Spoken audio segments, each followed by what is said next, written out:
Whether you're a conservative or a liberal, your political opinions are unprincipled and technically wrong, or so said Murray Rothbard. Who is this epic libertarian overlord? And yeah, all those questions will be answered. Was that even a question? Hello, Nick.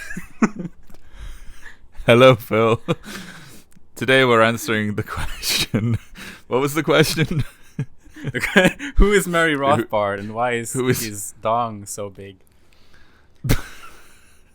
No, he was a very short Jewish man who, however, is the epic libertarian and has, I think, the most street cred in the libertarian movement. And I would say, from everyone I've read so far, has the most consistent view of libertarianism and the most consistent political philosophy. Like, I don't think in this book, which is called For a New Liberty, by the way, also known as the Libertarian Manifesto, I don't think there's anything about like libertarianism that he doesn't address in this book. I mean, sure, there are like, you could go into detail on more stuff. He has written more stuff, but all the main questions you have about libertarianism, like, what about the roads? What is the difference between libertarianism and anarchism? What about health insurance? Like all the main stuff, he answers very satisfactorily. Is that a word? Satisfied. I am satisfied. Satisfactorily.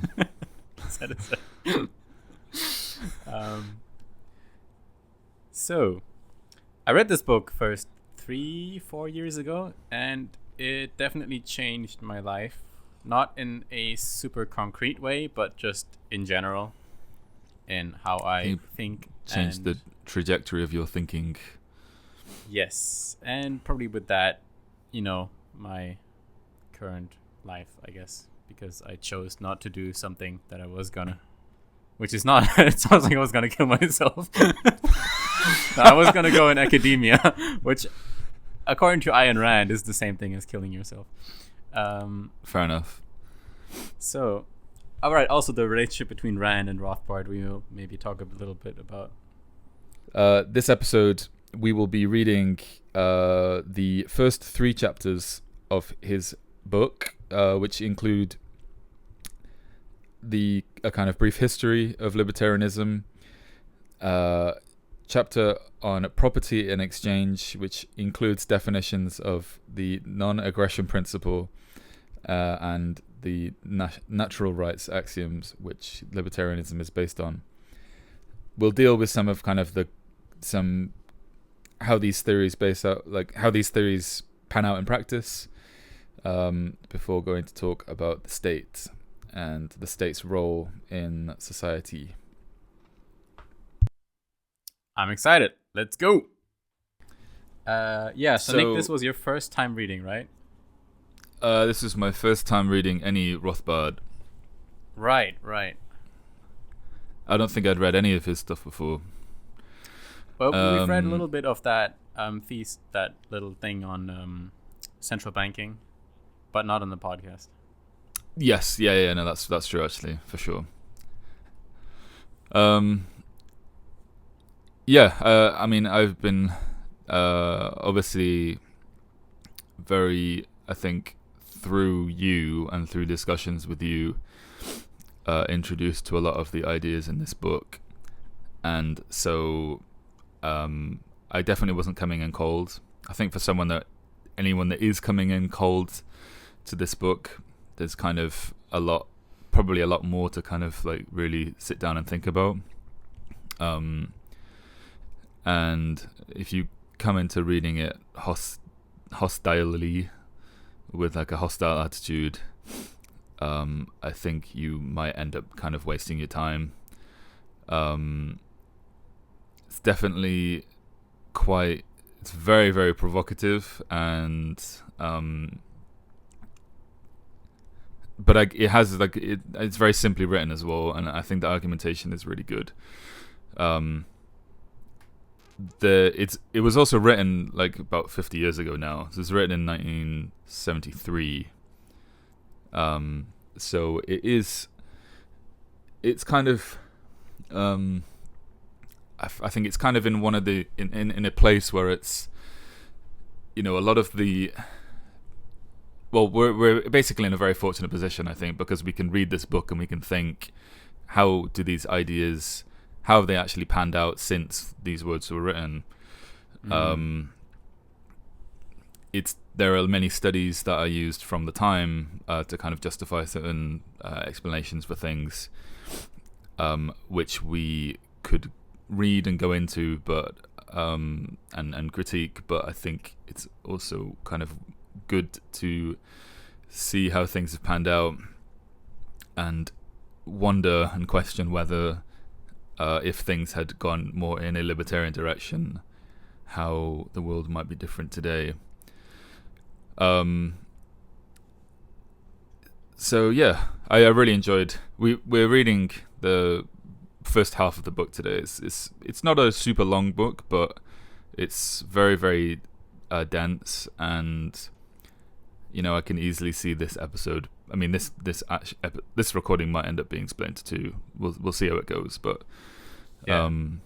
So we're doing up until chapter 7, including chapter 7, and then 8, the welfare state, we'll do next time.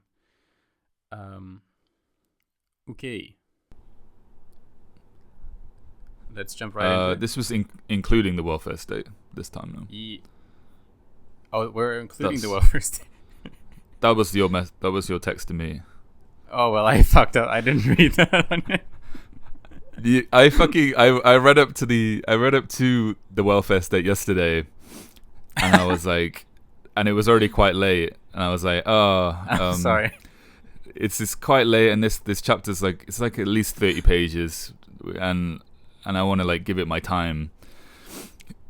So I was like, and then I checked the message, and the message from you said to and including the welfare state, and I was like, fuck, fair enough. And then I spent the next hour and a half reading and writing. I'm sorry, but we can talk about it because I have read the book twice. This was my second time reading it. Sure. To be honest, it's not it wasn't a super dense chapter for me, and okay. I feel like there was quite a lot of repetition. Anyway, so as you said, yeah, Murray Rothbard is a small Jewish man. Nothing else to say about him other than that. Why do you make it worse? No, he was apparently, I don't know. He was born in 1926. I didn't see his birth certificate. I didn't view his birth. He was born in 1926, and you get this whilst you're reading this, but he's very much a guy from New York.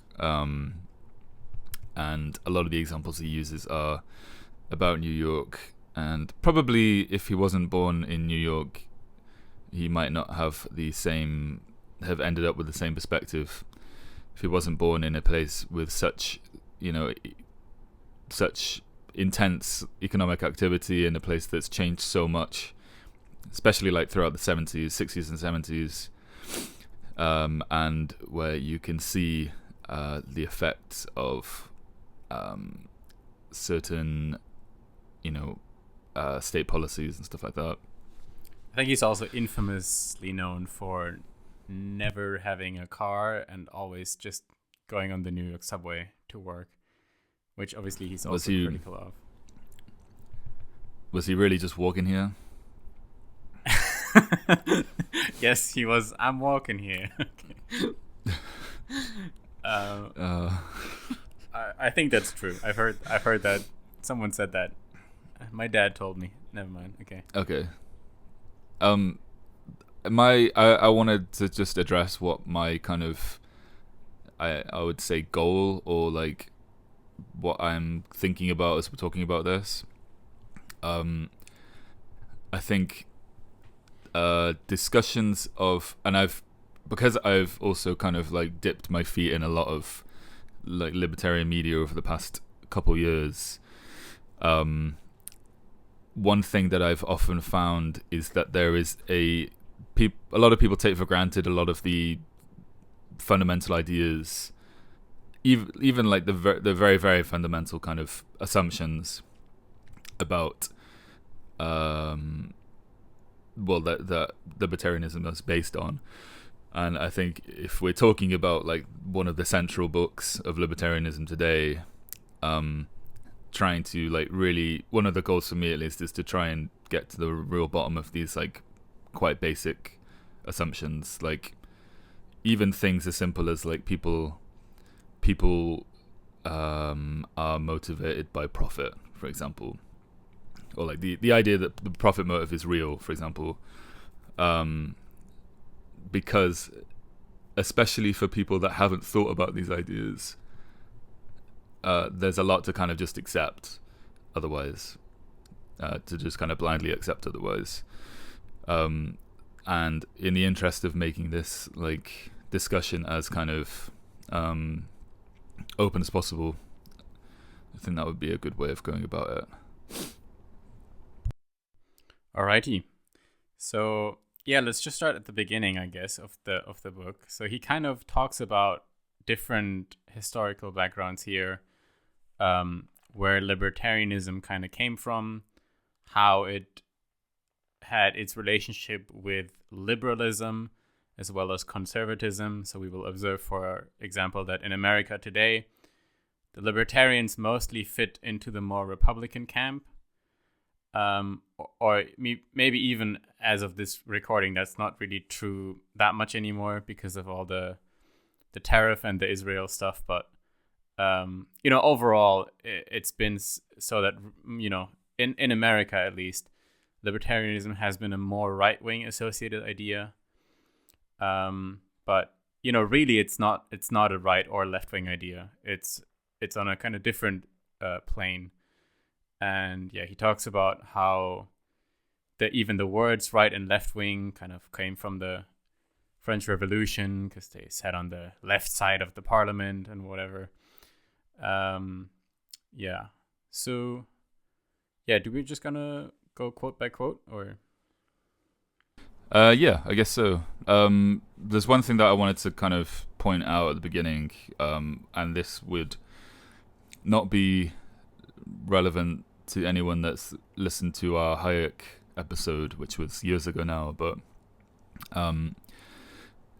there is the usage of the word socialism or describing things as socialist throughout this book, and as it is explained in the definition in the introduction, the word socialism is basically a kind of as a confused movement. In this book is and actually, to be honest, generally in like the libertarian framework is used to describe I guess like any ideology that believes in utilizing the government to solve problems. And to what degree that happens is to what degree that government is socialist. So it's not strictly like a left ideology, but it's rather like seeing the government as the way of solving societal problems. Yeah. Same as with Hayek. Yeah. So if that's a definition that you kind of need to get to grips with before you start reading. Or if you're reading Rothbard, I think. Okay. Yeah, let's go. You got the quotes, Nick. Hit me with number 1, unless you got anything before that. So this is page 24. And I'm reading the quote. For the masses now had to be convinced that tyranny was better than liberty, that a cartelized and privileged industrial feudalism was better for the consumers than a freely competitive market, that a cartelized monopoly was to be imposed in the name of anti-monopoly, and that war and military aggrandizement for the benefit of the ruling elites was really in the interests of the conscripted, taxed, and often slaughtered public. How was this to be done? Okay, so to give a little context, he's talking here about the evolvement of conservatism and how libertarianism kind of differs from that. And he's explaining how, the old conservatism at the kind of French Revolutionary time was really like a counter movement to liberalism. And, there was this new ideas of democracy and including the individual more in political decision making, and even making, these kind of human, what some people nowadays refer to as human rights, which, however, Rothbard would disagree with. Basically just to put the individual more into the center of political decisions and decision making. And as a counter movement to that, you had the right wing or conservatism, kind of saying like, oh, we just want the old order, we want aristocracy, we want the king, we want, the Bismarck, whatever. And at some point, there was this switch occurring where this kind of democratic idea, as well as, in individual rights, became so, universal in public discourse, also because of like Enlightenment movements and, this kind of John Locke, John Stuart Mill type stuff, right? Where we all realize now that we're all kind of people and equal and all that good stuff.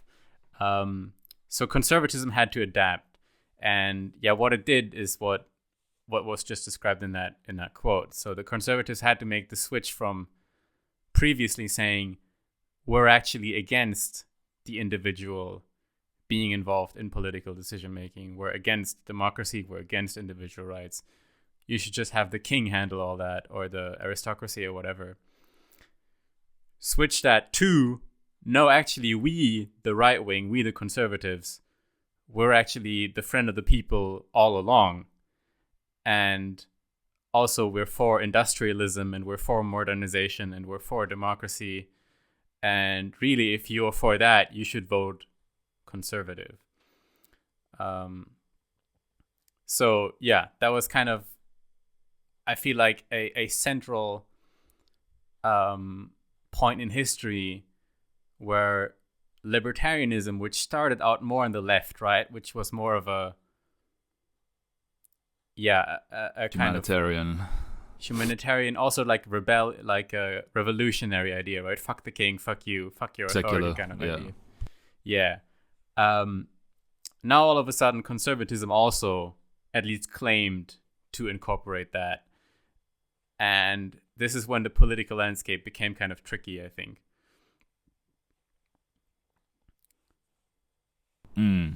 Interesting point. What section of the book is this? I've just realized that the page numbers in your notes don't align with mine. But then again, I can't see the real page number, so never mind. This is the first. It's like the intro section where he explains about the kind of background, historical background. Yeah. That makes sense. So in that, with that in mind, we can move to the part 1, which is all about the libertarian creed. And the first chapter is about property and exchange, and it begins with a definition of what is described as the non-aggression axiom. And I think if we're talking about Rothbard's ideas today, we really need to dig into his definitions. So the non-aggression axiom. The libertarian creed rests upon one central axiom, that no man or group of men may aggress against the person or property of anyone else. This may be called the, quote, non-aggression axiom. Quote, aggression is defined as the initiation of the use or threat of physical violence against the person or property of anyone else.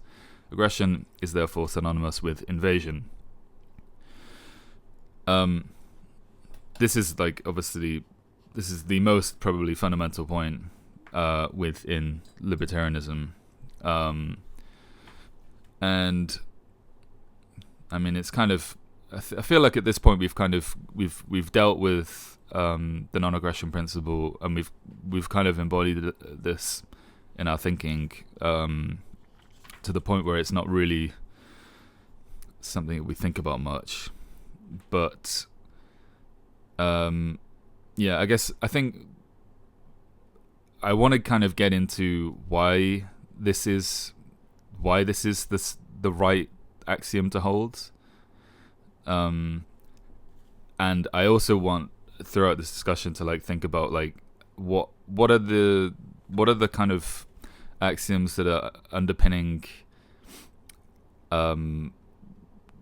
leftist and conservative thinking when they agree with libertarians on the same things. So, for example, like abolishment of slavery from like a liberal perspective. What is it? Is it based in the same kind of principle of non-aggression, for example? Or we talk about property rights, for example, right? So, yeah, I don't know. Bear this in mind as we're going through, basically. Yeah, and I would just say that just reading that little snippet of the like no man shall aggress against another man, etc. Most people, I think, would go, yeah, I agree with that. That's right. That's how I live my life. That's how I vote. That I agree with that. But then, yeah, live and let live. Yeah. But then that's really not how our political system works at all. I think there's no political party which actually holds true to this axiom. And if you're not in this kind of libertarian sphere, you probably don't even know what the fuck I'm saying right now. Because it's like, well, no, we agree. Like, for example, take the Ukraine-Russia war, right? People would say like, yeah, Russia aggressed, and so therefore Ukraine has to kick their ass. That's right? They aggressed, so now we defend ourselves. That makes sense. But the libertarian take would really be to say, first of all, you're using a collectivist lens. And if you look on the individual level, it's actually much more complicated because there's many individual Ukrainians who want nothing to do with this, but the state is drafting them, compelling them to fight at the front lines, right? So just as Putin is, hurting the non-aggression principle by attacking where they live, so is Zelensky violating the non-aggression principle by making them do something that they don't want, right? Which harms them physically. Yeah, exactly. Yeah, no, you're totally right. There are many ways in which there are things that seem like the non-aggression principle, but actually aren't. And I think this kind of tracks with a lot of like libertarian, a lot of like central libertarian ideas.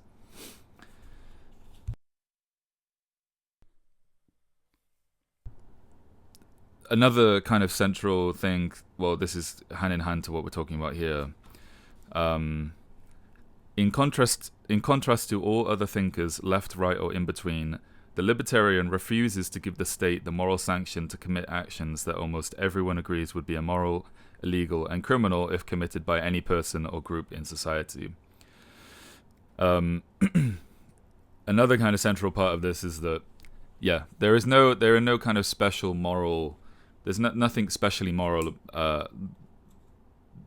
We can't give any special moral ground to the state because it's the state. And really, when you kind of dig into this, there's no justification for why, for example, war, which involves killing of other humans, is any more moral than a random citizen killing another random citizen.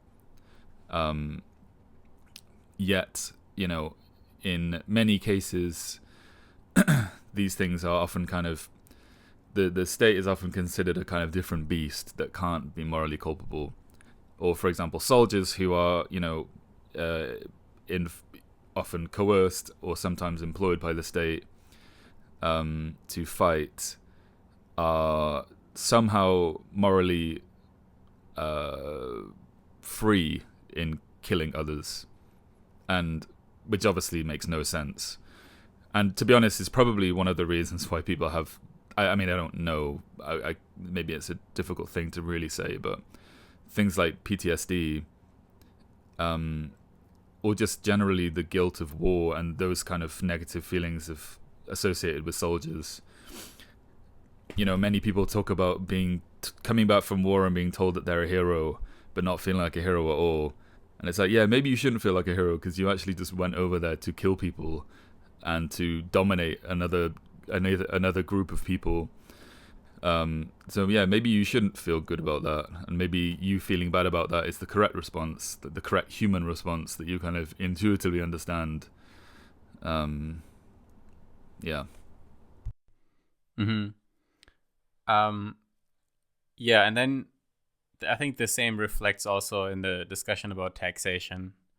I mean, we've talked this almost to death in the episode about Lysander Spooner, called The Constitution of No Authority, which is also up on the channel.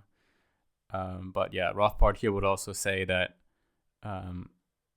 just because you are part of the biggest gang with the most weapons, you taking another man's stuff simply based on the fact that you can, and if they resist, you will do violence onto them. You can call this group of robbers, you can call it the government, but that doesn't change the underlying morality.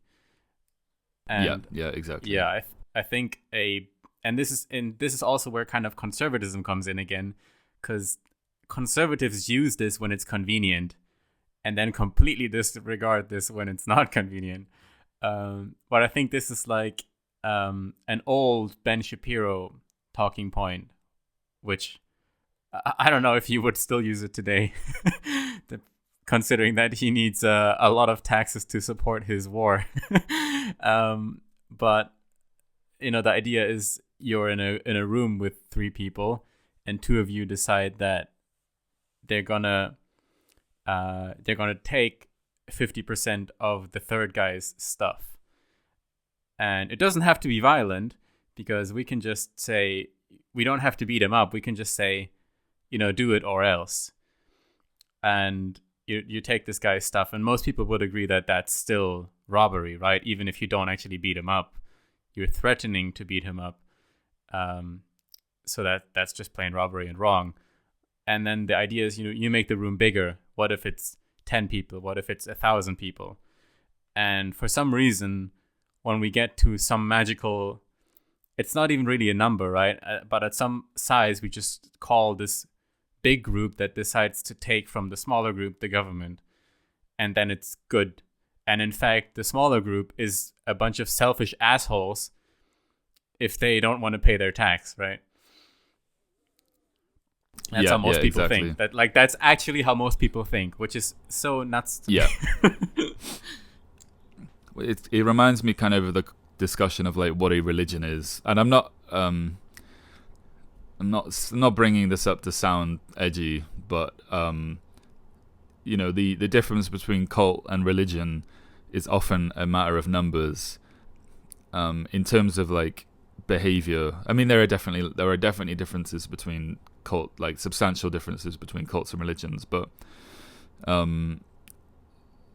one, at least in the view of their like kind of legitimacy in relation to like government, if it comes to like receiving special privileges from the government, for example, often like scale is a big component, and very small micro religions are considered cults, and to be honest, probably often are, because of that lack of scale. But when you kind of like really consider what the central, what is like underpinning both of these groups, they're kind of similar. Like, they can often be quite similar. I mean, mega churches are more culty than many cults, I think.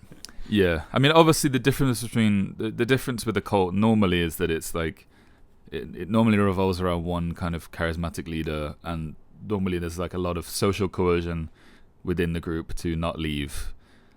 Although you could maybe argue the same for religion in some cases, but either way, getting slightly off the point here. Yeah, I just want to make a quick add-on to this. To this point about not really doing violence, and he talks about this later as well, and how the government kind of duped employers and individuals to even do the tax collecting for the government, right? But we had this class a while back about John Stuart Mill, And I remember bringing up this point, and our professor said, yeah, but you're really wrong when you say that the government uses violence to collect taxes. And in fact, when I bring this up to anyone, in Germany at least, they all look at me like I'm fucking crazy. What? The government isn't violent. Taxes aren't collected based on violence. What are you talking about? And, it's just, well, okay, so what happens if you don't pay taxes when you even have the option? Nowadays, we've made it so that your employer collects them for you. But what happens if you misreport your taxes? You go to prison. And, maybe you get a fine first. If you don't pay the fine, then you go to prison, right? Men with guns come to your house. But we don't even have to go there. It's just, think about how insane it would be to say that someone raped a woman and let's say they put a gun on her and said, if you don't let me do this, I will shoot you. And then, they raped her, and then it went to court, and the judge would say, well, I don't see any violence involved in here. This really was a non-violent incident, so no violence actually. Like, this would just be such an insane fucking argument. And even if there wasn't a gun, even if he just put his two fingers to her back and was like, but she was convinced, right? Like, no one would bring this argument. Yeah, no, of course. I think before we get into the esoteric rape is taxes argument, we should probably go a little bit deeper into what's the mechanism happening here. So we arrive at the next section, which is about property rights. And again, we're talking about this the other central axioms. And I have a quote here. So if the central axiom of the libertarian creed is non-aggression against anyone's person and property, how is this axiom arrived at? What is its groundwork or support? Here, libertarians, past and present, have differed considerably. Roughly, there are three broad types of foundation for the libertarian axiom, corresponding to three kinds of ethical philosophy: the emotivist, the utilitarian, and the natural rights viewpoint. Phil, can you tell me a little bit about these different viewpoints? Yeah, so the emotionalist he kind of just dismisses, because the emotionalist viewpoint is really based on your subjective feeling, I don't like this, fuck you. That's just kind of, long story short, that's the emotionalist justification, right? You can't take taxes from me, or you can't, infringe upon me or aggress upon me, because that makes me feel bad. So he's like, well, that's fair. I would also not feel great probably in your situation, but that's not really a sophisticated philosophical argument, so that doesn't go very far. The two main ones really are the utilitarian justification for libertarianism and the natural rights justification for libertarianism. So the utilitarian one, which he also in later parts, which we're going to get to, accredits for kind of ruining libertarianism in a way, because it kind of misses the point. The utilitarianism argument would be to say, for example, if we put it into a modern context, would be something like, I am for free markets, because in free markets, GDP growth is better than in planned economies or in social democratic economies, right? You would say, ultimate market freedom gives the biggest GDP growth and makes most people the most wealthy and has the most innovation. That would be a utilitarian claim, right? You're saying there is a measurable benefit, like greater good. This is what gives us, yeah, exactly, greater good. This is what gives us the most utility. Yeah. And you can tell that this is kind of the main philosophy in all of economic academia, which we're going to shit all over in this podcast, because they make you literally solve utility functions over and over in microeconomics. So the whole kind of way we learn about economics in university is this utilitarian lens. And, you know, if you bring up the natural rights arguments, people look at you like you're insane. Now, Rothbard obviously is a friend of the natural right point of view, which is, you know, based on this non-aggression principle. And this really kind of changed my thinking more than anything. This part, I think, of the book is where he makes this simple logical deduction saying, first axiom, every person has the right to ownership of their own body. And even that is not really an axiom. He actually deduces that from natural law, but we have another quote about that. But let's stick with it for an axiom right now, right? Every person owns their own body. I think there's almost no one who would disagree with that. Then from that, we take, if you own your own body, you therefore also own your own labor power, which is an extension of your body, right? And then from that, we deduce, if I make something with my labor power, so I have this thing now, and I want to trade it for something else voluntarily that someone else also made with their labor power. So I made a shoe, someone made, I don't know, someone grew some corn, and I want to trade my shoe for this guy's corn, right? These are both manifestations of our labor power. If a third party now comes in and says, put up your hands, I have the guns, you got to pay me 30% of your corn and your shoes, you know, this would be the government, right? I'm taxing you. The natural rights point of view would be to say, well, they're actually aggressing on your right of ownership of your own labor power. Because really what they're saying is your labor power doesn't belong to you fully.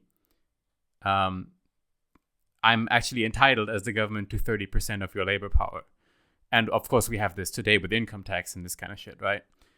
And what this really means is that the government actually makes a claim that you don't actually own your own body, because the labor power is an extension of your body. And so this is really the most, I think, pragmatic, fundamental, natural rights libertarian claim. Is that everyone owns their own body, and kind of that's really enough to deny taxation. Yeah. Nicely put. A question I would like to think about, and maybe we can get back to this because it's not, maybe we should probably kind of move on a little bit, but why does this aggression happen at the point of transfer? Often, like I think almost always, yeah, all forms of taxation happen between a transfer of wealth, whether it's the income that you get from your employee through income tax, whether it's consumption tax when you pass the money over to someone in a shop, whether it's inheritance tax when someone deceased transfers their wealth to one of their descendants. Why do you think the way that this has worked out, taxation happens at these points of transfer rather than just like what people typically understand as like plunder is like I come to you and I just rob you and I just take things from you. But what's really happening is there's an interaction taking place. Why do you think this happens at this point and not, I think also as well, kind of just the idea of like when a libertarian talks about how the state is robbing them, people's conception of robbing is typically a little bit different. Even like the highwayman example given by Spooner, which says that you're walking across the highway and a highwayman comes along and he just takes he points a gun at you and he takes your shirt and he parallels that to the government.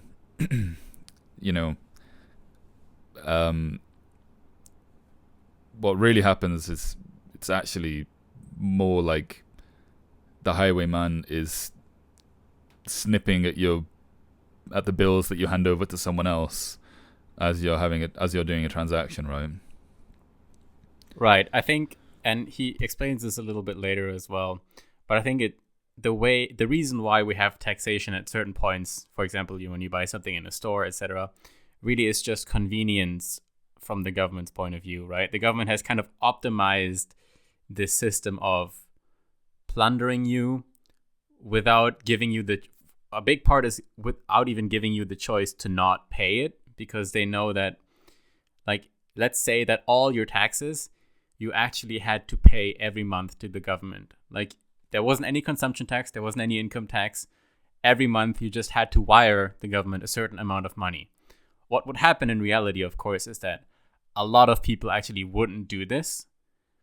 And at some point you get uprisings, right? I mean, this is the never-ending kind of medieval story, right?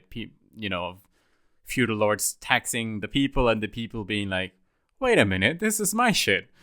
And people, even today, wouldn't be so stupid to just take it, I think. So you would get a certain percentage of people who wouldn't do this. And now you have political instability.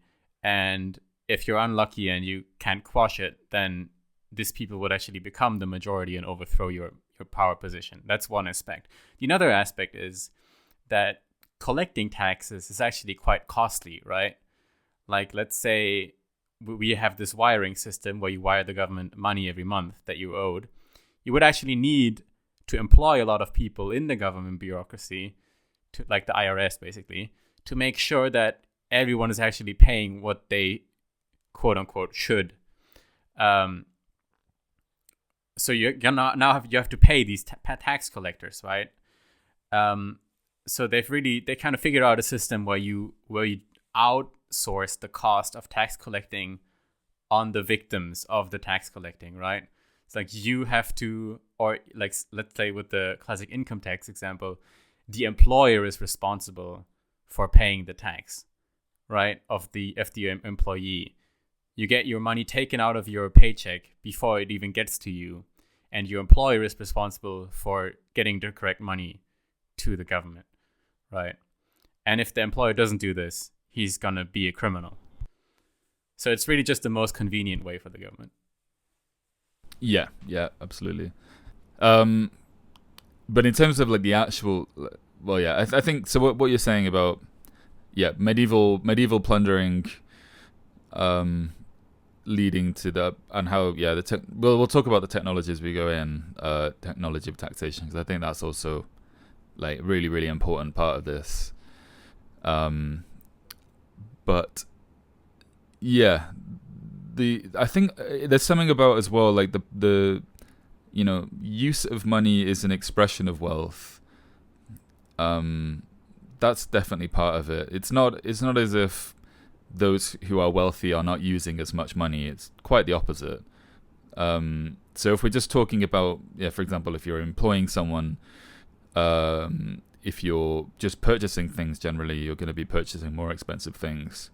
If you're wealthier, you're probably going to be purchasing more frequently to support, the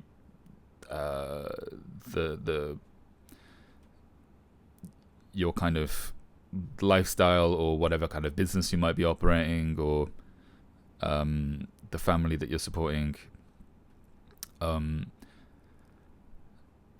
So I think there's something about, even just like transferring money as an expression of wealth in itself. Oh no, obviously inheritance tax as well. That's probably the biggest one even. But then in a way as well, like money when it's in transfer is like when it's most vulnerable. I don't know if this really makes sense, but there's something about that to me which kind of feels intuitive, or like it's one thing to be, for what it would really mean if we're talking about money that's not in transfer is that the government goes to your bank account, or they go to your bank and they say, we're seizing this money because this person has this kind of income, and in that case, I don't know. But money in transfer feels much less secure, I guess, and it is in reality. But I don't know if there's anything like actually substantially different about money that's being transferred versus money that can just be plundered from someone's bank account in terms of its actual real safety. Yeah, I mean, one example would be, and this was a later quote we had, so I'll just explain it now. We don't have to read it later. But there was this woman in the U.S. a while back she was an employer, and she tried to not pay the income tax of her employees to the government, right? Because her view was that it's not constitutional, because really income tax is not something that's justified in the Constitution. They kind of made it up at some point to support the enormous cost of the world wars, and I think World War II, but don't quote me on that. Might have been World War One. And it was supposed to be like a temporary, we'll just have this for the war, and it'll just be for the super rich, and then after the war it'll be gone. And of course we know it never went, because the government never lets power go away once it has it. Income tax just grew and grew. And yeah, so anyway, this employer woman, she tried to not pay the income tax, and what the government did was she just took it out of her bank account, right? Out of her non-transit money. So again, I think it's the convenient situation for the government is to make the person or the victim do the tax collecting on their own behalf for the government when money's in transit. And then if that doesn't work, they just take the money that's not in transit. And the whole case went to the Supreme Court, where they decided that did it go? I don't think it went to the Supreme Court. But anyway, she had to pay the money, but it never got to the Supreme Court, which really is what she wanted, because then they could talk about this constitutionality issue, right? Is income tax even constitutional? But it never got to that. There was another thing on this on these three justifications for libertarianism that I wanted to bring up. So we said there's the emotional, the utilitarian, which sucks according to Rothbard, and the natural rights one. Now, when we read Atlas Shrugged by Ayn Rand, I kind of thought that her justification for her view, which I wouldn't necessarily call libertarianism, but Ayn Rand's objectivism is much more libertarian than any philosophy that modern day political libertarian parties proclaim, right? So whatever her minarchist kind of small government objectivism, let's just call it libertarianism for the sake of the argument, right? I thought that her justification was kind of original. And even though she did use aspects of this natural rights philosophy, it was kind of different. And so, I'm wondering, like, would you say that her explanation would fall into the natural rights philosophy, or is it like it's a fourth branch, a fourth justification? Before you answer that, just a quick recap. So I think what her justification really comes down to is that by being complicit in this system of taxation, progressive income tax, just feeding money to the government, what you're really doing is you're following an ideology whose ultimate logical consequence is death, your own death, and that of everyone else, right?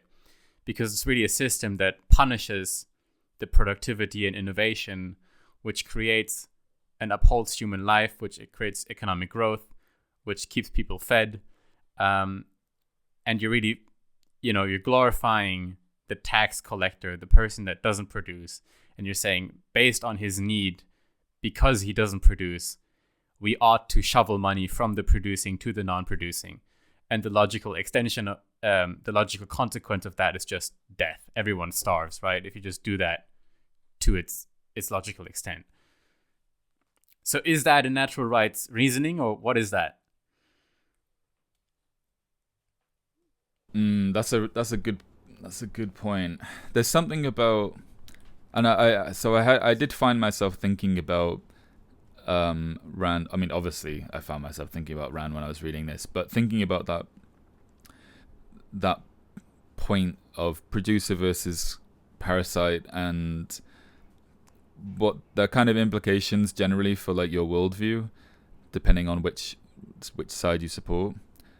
We can talk about it later on as when we get to the specific point that I was thinking of, but to kind of summarize my thoughts on that, there's a certain like positivity is kind of the word that I could only really use to describe about within like Ayn Rand's philosophy, which is like upward and forward looking, and well, like you said, like it's kind of a philosophy for life, and for like, as in literally like it produces life, or it produces like, when it produces, I guess, is the main thing, versus the antagonist philosophy, which is about irrationality and leads to death.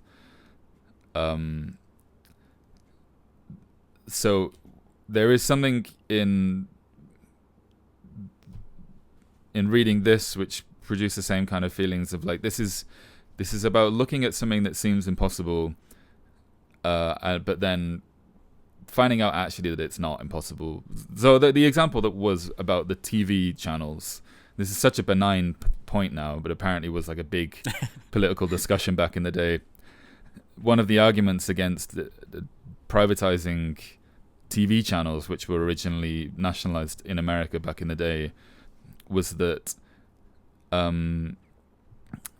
was a technological one about I think it was either about the availability of channels, or it was about the fact that certain, because these are just like frequency bands, I guess, you'd have TV channels that would interfere with the frequency of the other one, and it would be chaos. And of course you read that now and you're like, this is actually complete nonsense. But because it was just a technological problem that we had to face and then overcome. And you think like, okay, what are the parallels today, or like to other discussions we have, like things that people say are impossible, maybe things that are a bit more profound than just like a TV channel. Things that people say are impossible, and thus we must end the discussion about moving things forward here, and prevent any kind of development in the future. And how like actually if we didn't accept that, and if we said actually maybe we can solve this problem, maybe we can have our cake and eat it, then 10, 15, 20, 30, 50 years in the future, we'll look back and realize how silly it was that we thought that this one thing wasn't possible. And there's something about Rand's philosophy which like really tied into that for me. I don't think that answers your question at all about no, it doesn't. So just on the TV thing, so it's like those old radios, just for people to understand, like you can tune the frequency, right? It has like 101.1, 101.2 kind of thing, and FM, AM, yeah. The claim was that like there is not like a exact definite frequency that you can like sell or rent out to people, because there would be slight overlaps. Like if you're, let's say one person owns the frequency 101.1, and then the next channel is like, let's say 102.5, like there are decimals in between that, where you can maybe, depending on where you are and how close to the stations, you can maybe get both channels or either one. And so, that was kind of used as a justification for why privatizing it would never work. Which, as you said, is like a technological thing. But also, I think, and this is, I think, the bigger point, and now we're getting bogged down on this technical thing, but I don't even care. And we talk about this later with the railroads.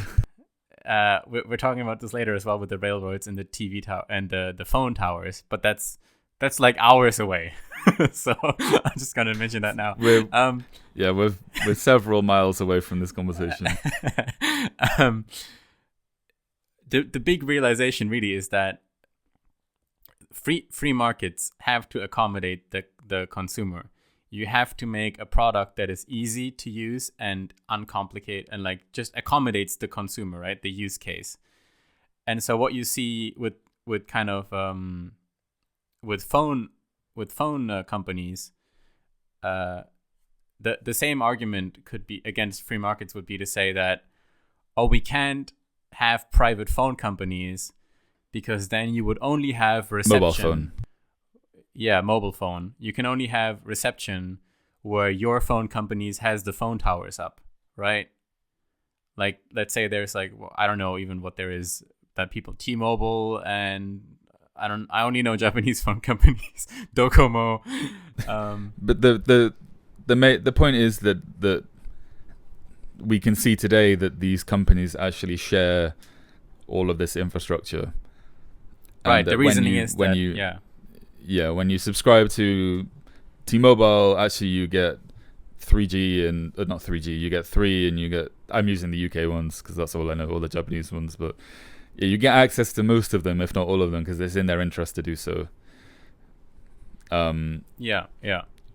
We've deviated very far off the path here. I don't know. I mean, the thing with like Rand is like she kind of like argues for. Doesn't she kind of argue a bit more for like an intuitive kind of thing? I think some of her like objectivism kind of boils down to like intuitive, like what feels right, or I think that is maybe not like the whole extent, but yeah. So you'd say that there's like an emotionalist component, eh? Maybe, yeah. Honestly, like I think there is a lot of her is actually kind of like it's just intuitive that you'd feel this way. I mean, I look. She has other like non-fiction writings where I think she explains her principles, more in depth. For sure, yeah. And so we're just basing this on Atlas Shrugged, basically. But I think if you really push it, you can even say that there is kind of a utilitarian argument in her case, because really she's saying that to kind of sustain life, you need a certain individual freedoms and the free market, because you can't tax.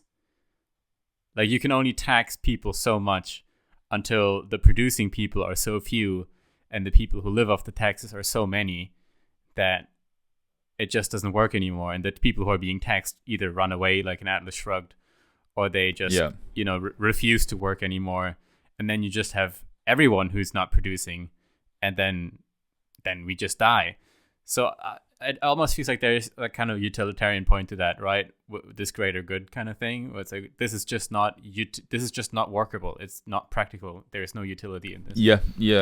But it also has the natural rights component of saying like, you may not be infringed upon as an individual. What I would also say in response to that is. This book itself also relies on quite a lot of utilitarian argumentation. There are almost all the points are kind of like shown, or at least argued to be beneficial, like generally beneficial. Which is like kind of the point. The problem with utilitarianism is it's like. I can read I can read something of yours which says, look at this study. This says that actually, if this one study I've got here, this shows that doing this thing will lead to this positive outcome. And it's like, if I don't have that study, or if that study turns out to be wrong, does that mean your whole point is wrong? Like it always feels like a kind of sprinkling on the top of like a theoretical point. Which is always like the problem with utilitarianism. But it's like everyone. I do kind of want to talk about that as well. It's like why he's very critical of this utilitarian thinking, and I think rightly so, because he talks about how the kind of I guess, slippery slope of inviting this way of thinking and like putting this way of thinking at the forefront, which has people kind of abandon principles in favor of things that seem utilitarian. And he also gives examples of this throughout the book when he talks about Friedman and Mises as well. He gives like some criticisms of some of their theories. What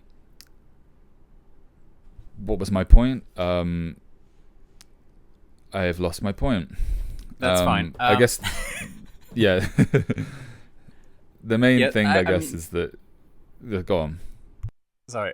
I mean, you're really getting to this libertarian dilemma of, in order to actually win over people, you have to talk about the utilitarian points, right?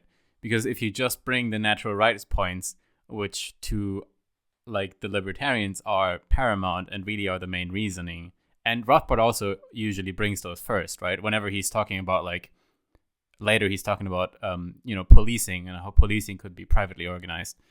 The first aspect he would bring up in one sentence is like, well, first of all, state policing violates the non-aggression principle and et cetera, right? And it also needs taxation, which violates your right of property ownership over your own labor power, etc. But then we have to talk about pages and pages of the utilitarian reasons. And the main reason is that most people aren't convinced by the natural rights points, or rather, they do this Ayn Rand thing of blank outing, right? I think is really the best way to put it. It's like we've explained to, like, here's the ultimate reasoning that, as far as I can tell, no socialist, no Keynesian, no Marxist, no statist, no one, I've never read any explanation or justification for why this, my body's my own property, therefore, et cetera, why this is wrong, right? If we talk about the room gets bigger and bigger, and at some point it's just the government and therefore it's correct. Like, I've never seen any argument for, no, actually that's wrong. Actually, here's why this is moral, right? Because there isn't such an argument. It's there just isn't. Yeah. But people just do the blank out where they're like, yeah, but I don't care. They just decide that they don't care, right? And it's, even though this is a philosophy that ultimately ends in my own death. What am I? I'm just working at 7-Eleven, man. What am I gonna do? But if you tell them, just put the fries in the bag, man. yeah, right. But sir, this is a Wendy's. But if you give the utilitarian points of like, if we implement this, you can actually see like your income go up within the next couple of years. People are like, oh, maybe I'm interested in this now, right? Yeah. So, and which is fair, because really, if you want to push it to the extreme, like if we really went with the ultimate natural rights case, let's say there is a scenario where you need to kill. Okay, so let's say 99% of the world. I'm very excited for this. Another classic Phil scenario. Classic Phil scenario. So let's say that 99% of the world population aggressed against you personally. They all joined a big organization, and not like a government, but they all very personally, like, agreed to sending a rocket to your house and trying to kill you, right? And now, you can either, and let's say you have the actual ability to retaliate, right? And the only way to get these people off your back is to kill them. The natural rights perspective would very simply be, well, you're defending yourself, so no matter what the numbers are, you would be morally correct in killing almost the entire world population, if that means saving your own life, if they aggressed upon you. Whereas the utilitarian would probably say, well, what the fuck do I care about one guy, even if that's myself? The moral and correct thing to do would be to basically kill yourself or forfeit your life, your right to live, or maybe not retaliate, and continue the entire rest of humanity to exist, right? So like at some point you could be like, what even is natural rights for if there isn't utility in it? Yeah, Does that yeah, make sense? yeah. Yeah. We read something like this recently, didn't we? Redheads. Maybe we didn't read it, but I read something recently. Something to the extent of, what if society hated redheads, couldn't stand being in their presence, and would feel psychologically alleviated by removing them or by killing them. The utilitarian would say, okay, you're justified in killing them because there's a majority of people compared to these redheads. They're kind of statistically insignificant enough that killing them wouldn't drastically change the population. It's not like they're any more productive than anyone else. They're kind of just average in that sense. So killing them is justified because the benefit of this improving the psychological state of every other person outweighs the cost of all of their lives. There's actually an example in this book that Rothbard gives. The redhead example. Thing. Yeah. Okay. Then it was this book I'm talking about. Yeah. Lucky. I don't remember reading this. Yay. But yeah, and I think the real terror is, we can move on a sec. The real terror, I think, is also that in this modern kind of Keynesian utilitarian economic system we've going on, is that the government would then hire the experts to conduct some objective studies, and then they would go on making their little calculations and their little econometric models, which I like statistics, I like econometrics, but the reality is just that it's become a tool for justifying quashing individual liberties. That's really what it is, and that's really the problem I have with this modern economic academia. Then they would run this calculation of how much GDP are redheads actually generating, what is the numerical benefit we can ascribe to this joy that people would get from all the redheads being gone, and then they would come out with some study that basically, if it comes to the conclusion that the government wants, gets published, and if it doesn't come to that conclusion, you won't get the funding to actually do the study, right? So yeah, I think just tying that point into why this current system sucks. Yes.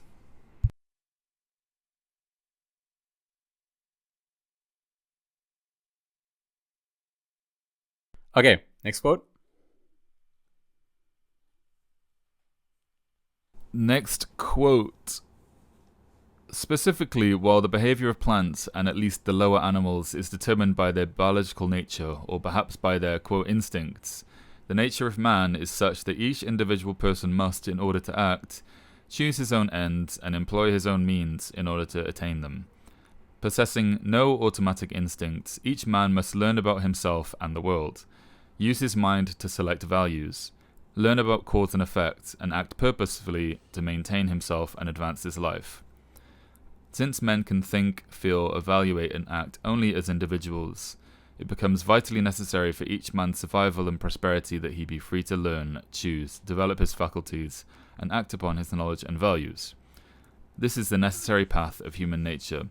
To interfere with and cripple this process by using violence goes profoundly against what is necessary by man's nature for his life and prosperity. Violent interference with the man's learning and choices is therefore profoundly anti-human. It violates the natural law of man's needs. Right, so this is the justification for why we have this axiom of everyone should own their own body, right? And this is actually quite similar to Rand as well, I think. So, yeah, like if you think about any plant or kind of, object in the universe, there are certain physical properties which allow you to understand its behavior. Like a rock has certain properties and it will always behave like a rock. A plant, even though it's alive and there are kind of complex systems involved here, like a plant breathes, it does photosynthesis. We can actually describe these behaviors, and you can kind of scientifically calculate how a plant will behave in each circumstance, right? If it had this much sunlight and CO2, it will do this thing.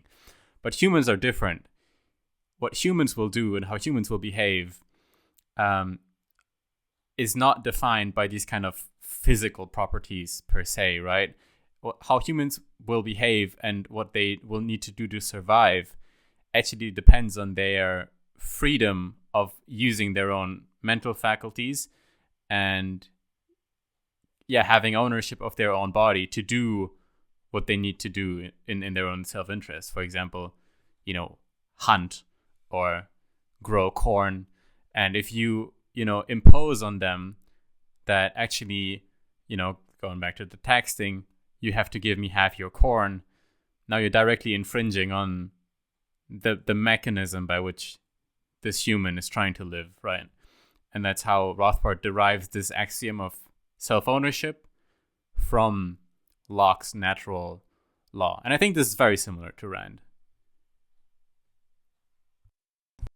Another point I'd like to add on to that is, which I think is very important when we begin to abstract and start talking about government action over human action, is that the implication of this quote here, that humans have no automatic instincts, is that not only can we choose how to live our lives, but we're forced to make decisions. Making decisions is a natural part of our life, and we are in every kind of interaction with the world and with other people, we are forced to make decisions. And as we will see later on, once you give that responsibility to the government, suddenly it's the government that has to make that decision, and the government cannot forfeit on the decision on its decisions, so it has to choose something. And we can go in the Spooner direction and say, the government either chooses to plunder Group A and give that money to Group B, or plunder Group B and give that money to Group A. Or we see examples where, the government chooses itself. And so I think really kind of like another central part of this philosophy is that everyone has to choose something, and they have to make decisions all the time. And the decision to, or rather, forfeiting that choice and decision to a government has very serious implications and consequences. Yeah. I think a concrete example he gives is the school case, where it's like, if you have government schooling, the school has to teach some kind of curriculum, and that will, be exactly hurting, for example, if it's a secular curriculum, you will disappoint the religious people who want to teach that their children, or vice versa, and you can't ever make anyone happy. And I think there's a very good case, or a very good example of this when we talk about media, and especially in Germany. This frustrates me so much because we pay so much money for this public broadcasting bullshit, but almost either I talk to people and they're like, yeah, it's too expensive, or they're like, well, at least we have objective media, not like those crazy Americans, which, there's the whole conversation about why that's a problem for later. But, in the German case, it's like, even if the reporting itself is like somewhat more objective, the real problem with media is what you actually report on, right? What's the actual story? So even if you tell me about Israel and Palestine, and you tell me about both sides, if you're talking every day about that war, but you're completely ignoring other wars which are going on at the same time, the real media sampling problem is happening right there, right? It's not whether you say emotionally triggering words in your reporting. It's actually the thing that you select. And that's the problem with every government kind of, provided service. And to be honest, I think that's like one of the things that libertarianism does very well, is it cuts through all of that. And we have these kind of like, I think one of the recent news example was like, that Venezuelan drug smuggling boat that got like blown to smithereens. Yeah. And the whole discussion on the right and left was like, was it okay that they just shot the boat once, or was it okay that they shot the boat twice and blew it up into a million billion different pieces? Was it enough to just kind of immobilize the boat, or was it enough? Was completely destroying it justified?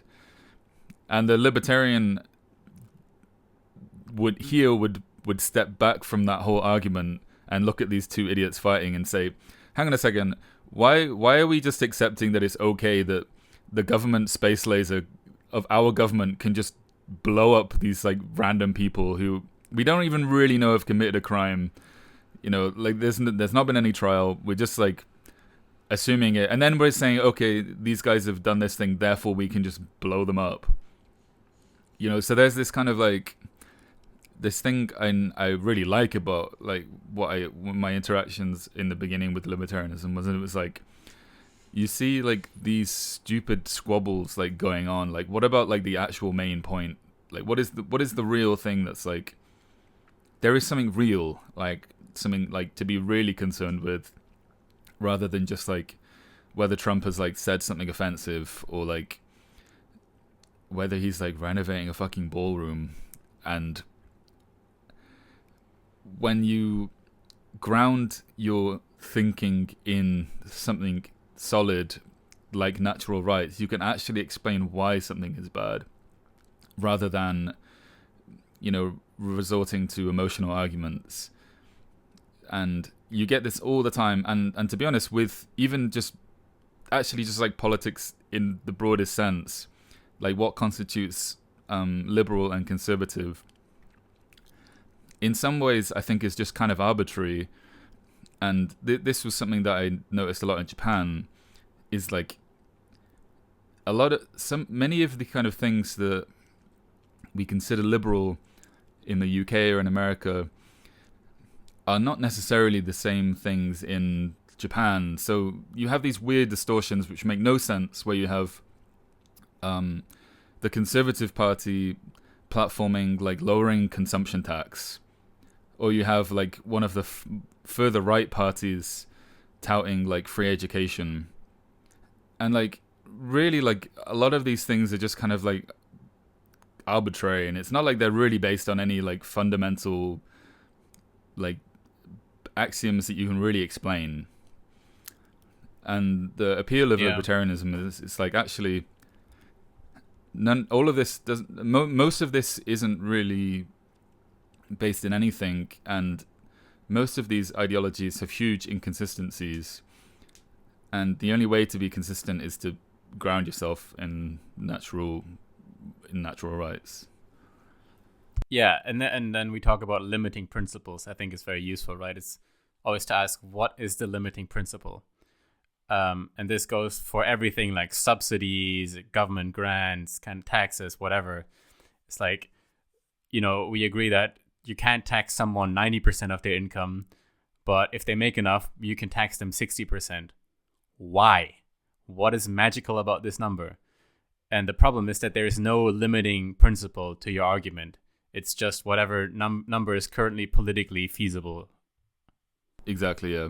And this is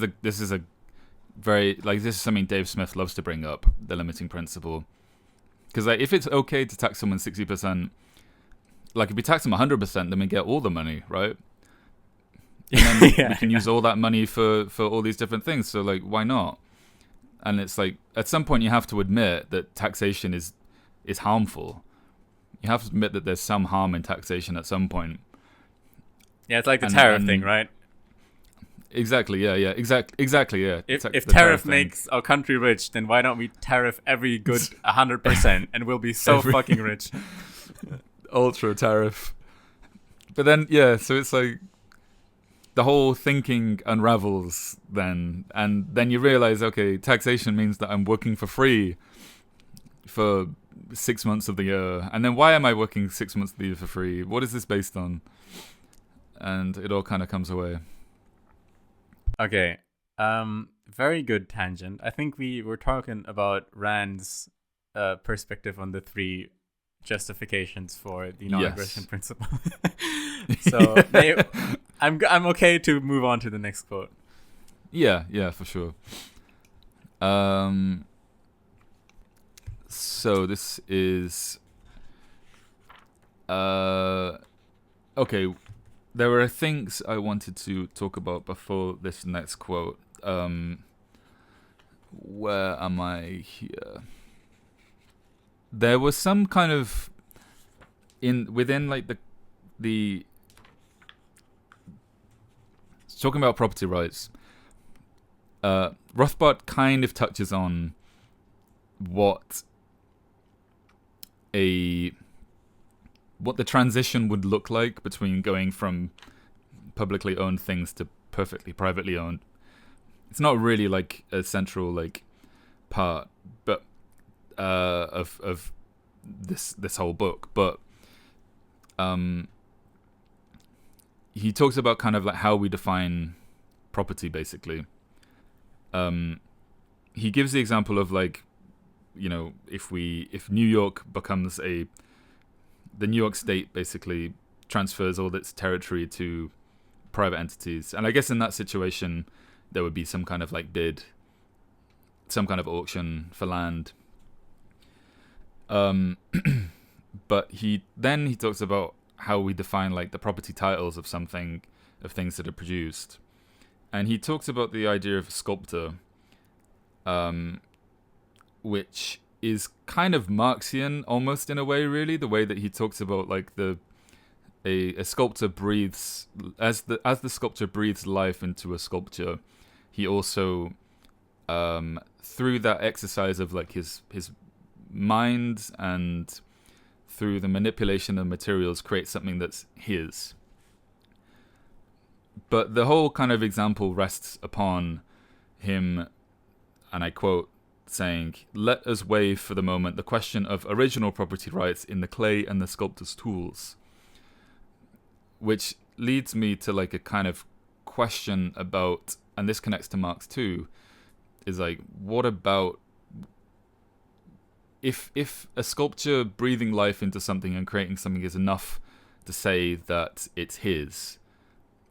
What if those materials aren't the sculptor's? Or better yet, what if they're stolen materials from someone else? How do we define the property title of that thing that's been produced?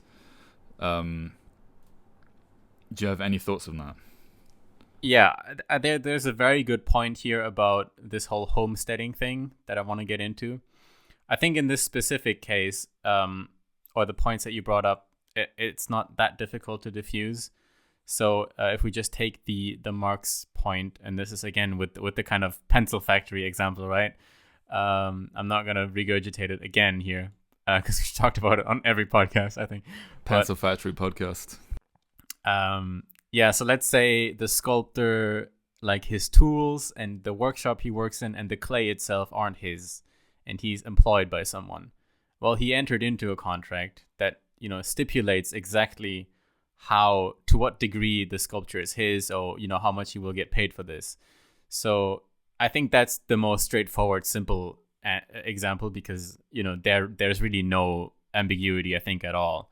Because if you have the people agreeing that I'm going to do this thing for you, I'm going to manipulate this clay for you, and you're going to give me something in return, to then go, like, after you've manipulated the clay and be like, I know I just literally 5 seconds ago told you that I will do this for you and you will give me an egg. Actually, this clay is mine now, and I will also take the egg. Like, that's just, you know, that's just crazy. yeah, for sure. But take, you know, so does this idea of creation leading to ownership only apply for things that for tools that are owned by you. And my question is, why does Rothbard here waive the question of who these materials and tools belong to? You know, why isn't that kind of addressed more directly?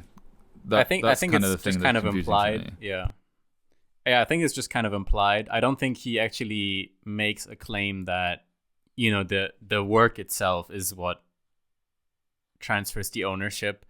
You know, he's working on the basis of that this is already an unused natural resource that no one owns, right?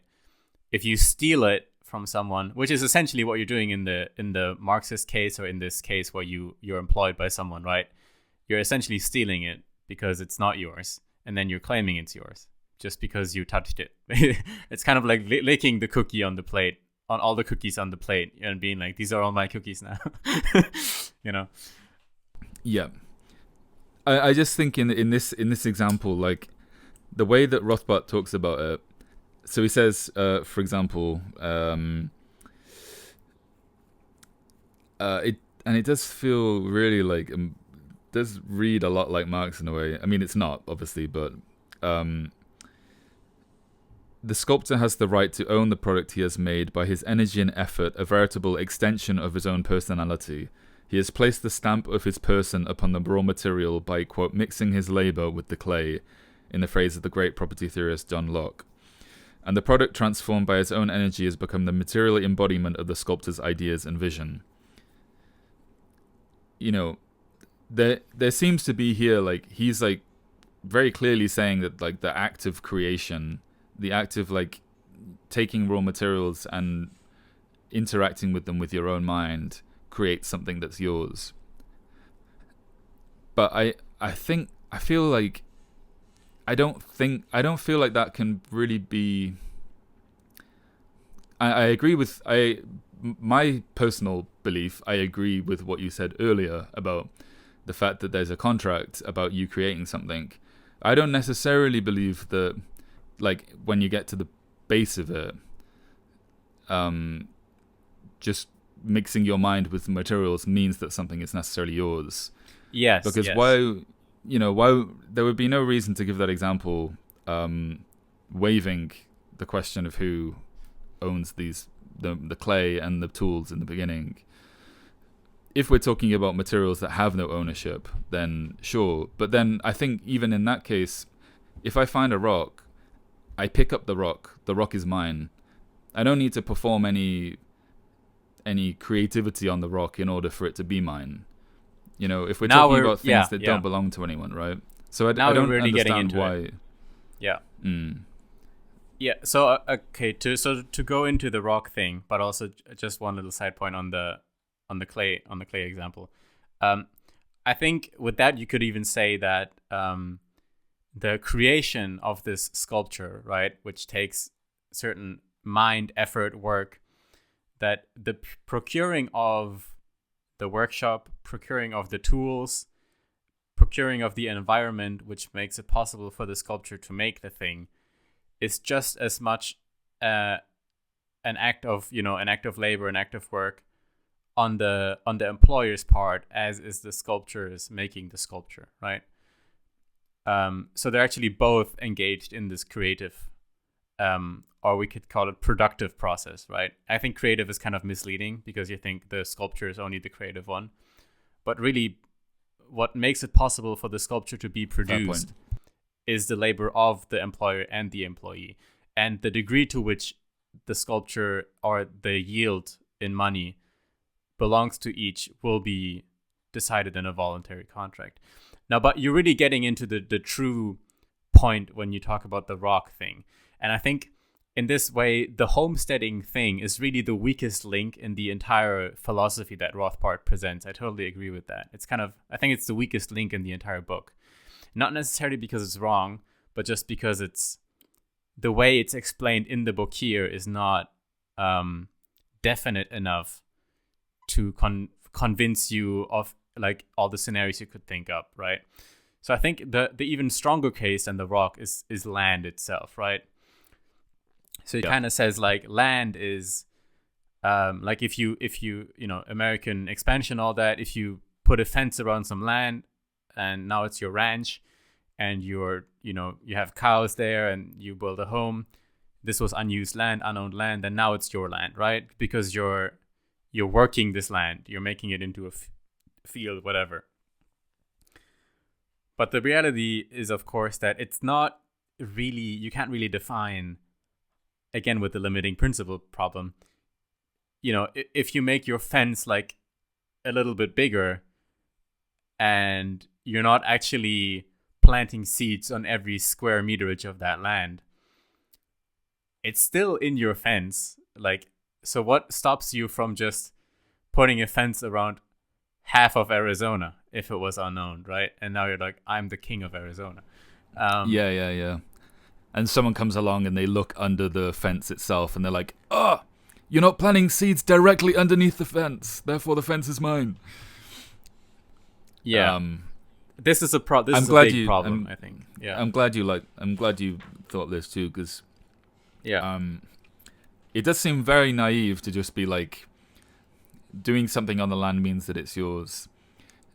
I think maybe like to be, and it's not something that I've really like read much about or thought much about, even though I do think it's like how we define property is like one of the main questions, because at some point we're going to have to reckon with people owning things, and how do we then decide how that happens?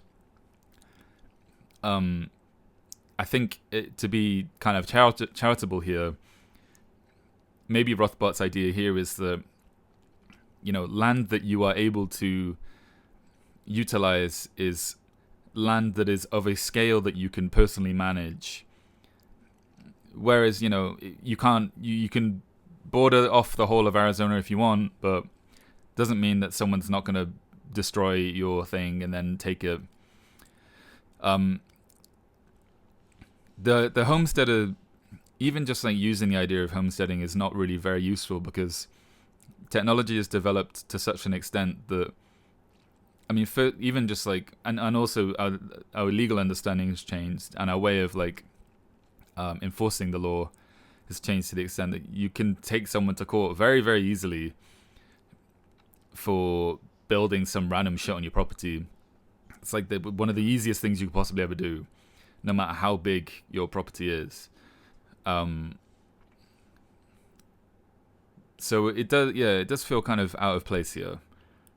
That your only justification is transforming and even then, the soil.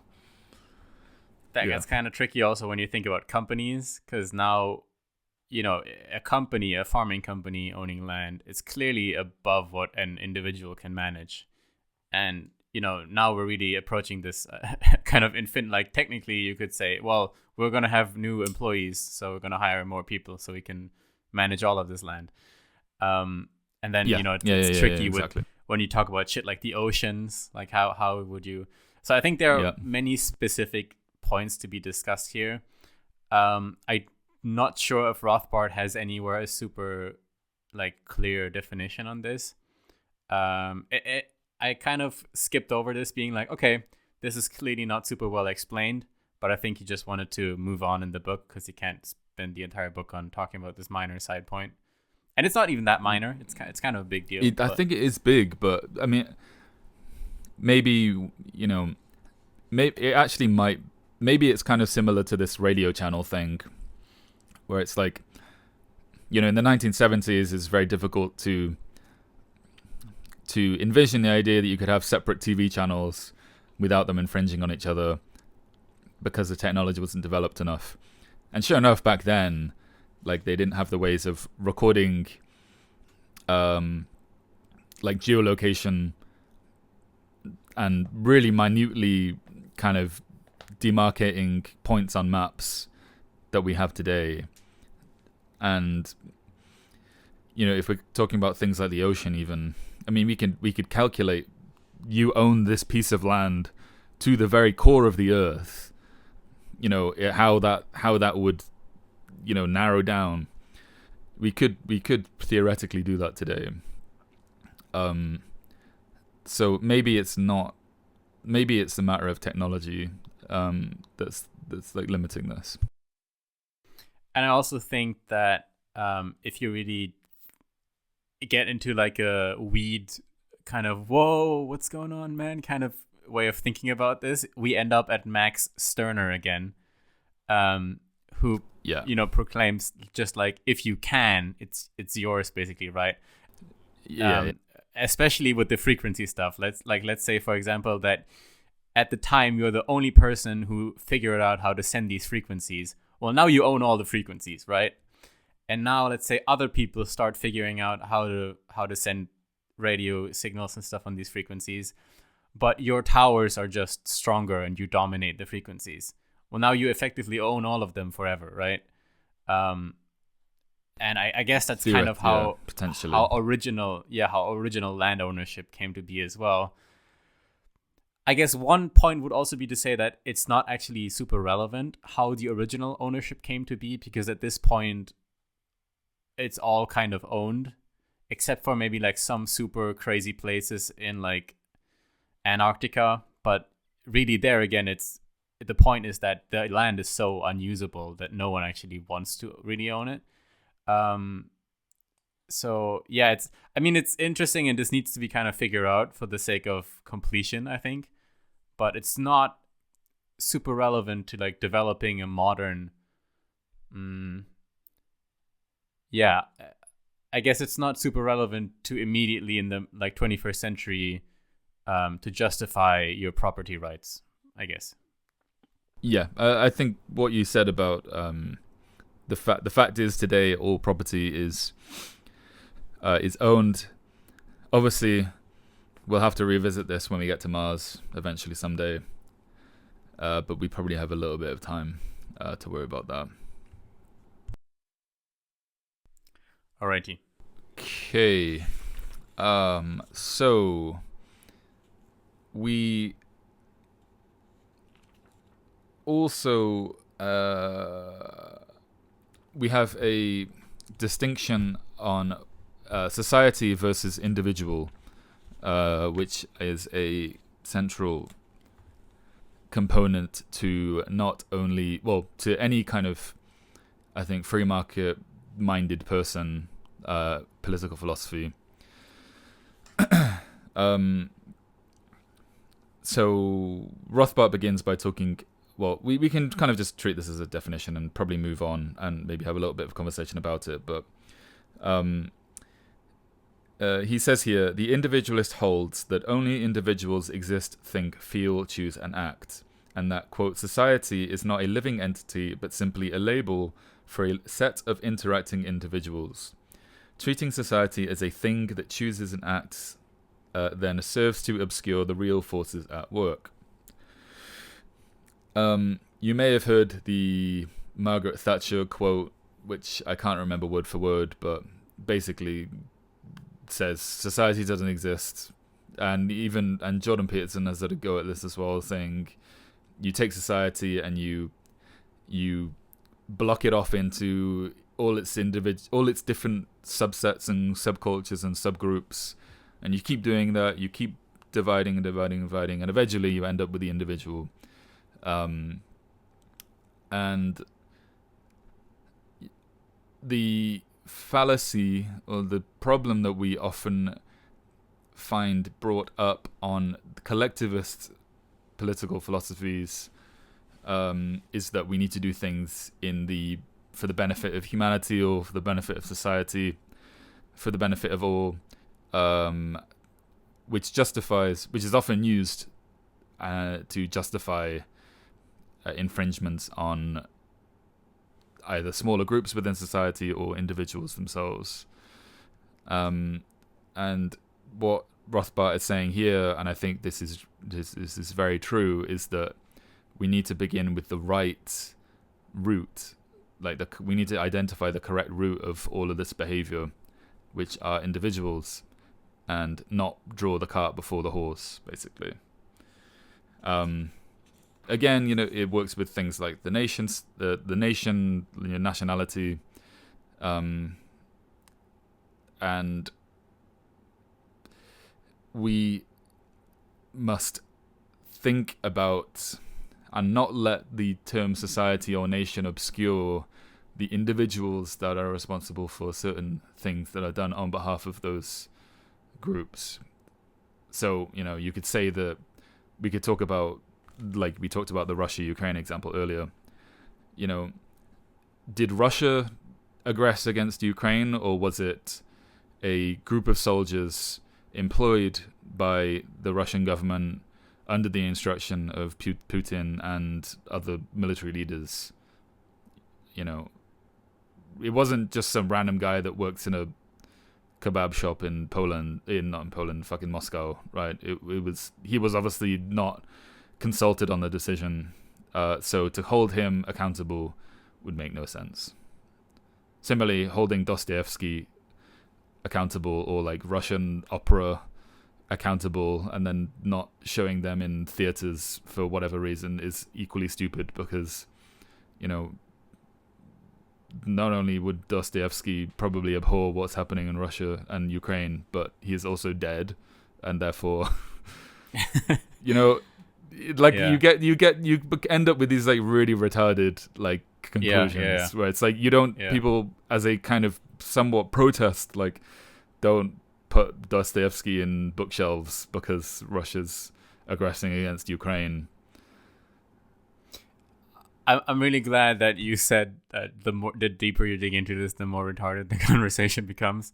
Because on that specific example, even, it's like, it's not even just that, you can dissect the responsibility of the attackers, but also on the Ukrainian side, it's like, well, we're not even talking about really Ukraine per se. We're talking about this very specific region of Ukraine, which, by the way, is mostly Russian, and most people there want to be part of Russia.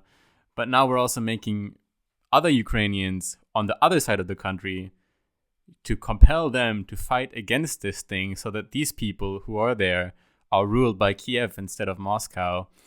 And, to just boil that down and to say that Russia attacked Ukraine, it's just such a complete, non-functional way to look at it. And, then you get bogged down to, but really those Russians in those regions is all part of the original plan from Stalin to put, Russian minorities into other countries' regions, and to over time grow them into majorities to thin out the thing. And, now we're talking about this like generational responsibility, ignoring the fact that, we're completely disregarding the rights and freedoms of the individuals today, right now, dying in real time, right? Now we're all of a sudden we're talking about whether Stalin put people there and how many. And it's like, exactly. People are killing and dying and being forced to do so. And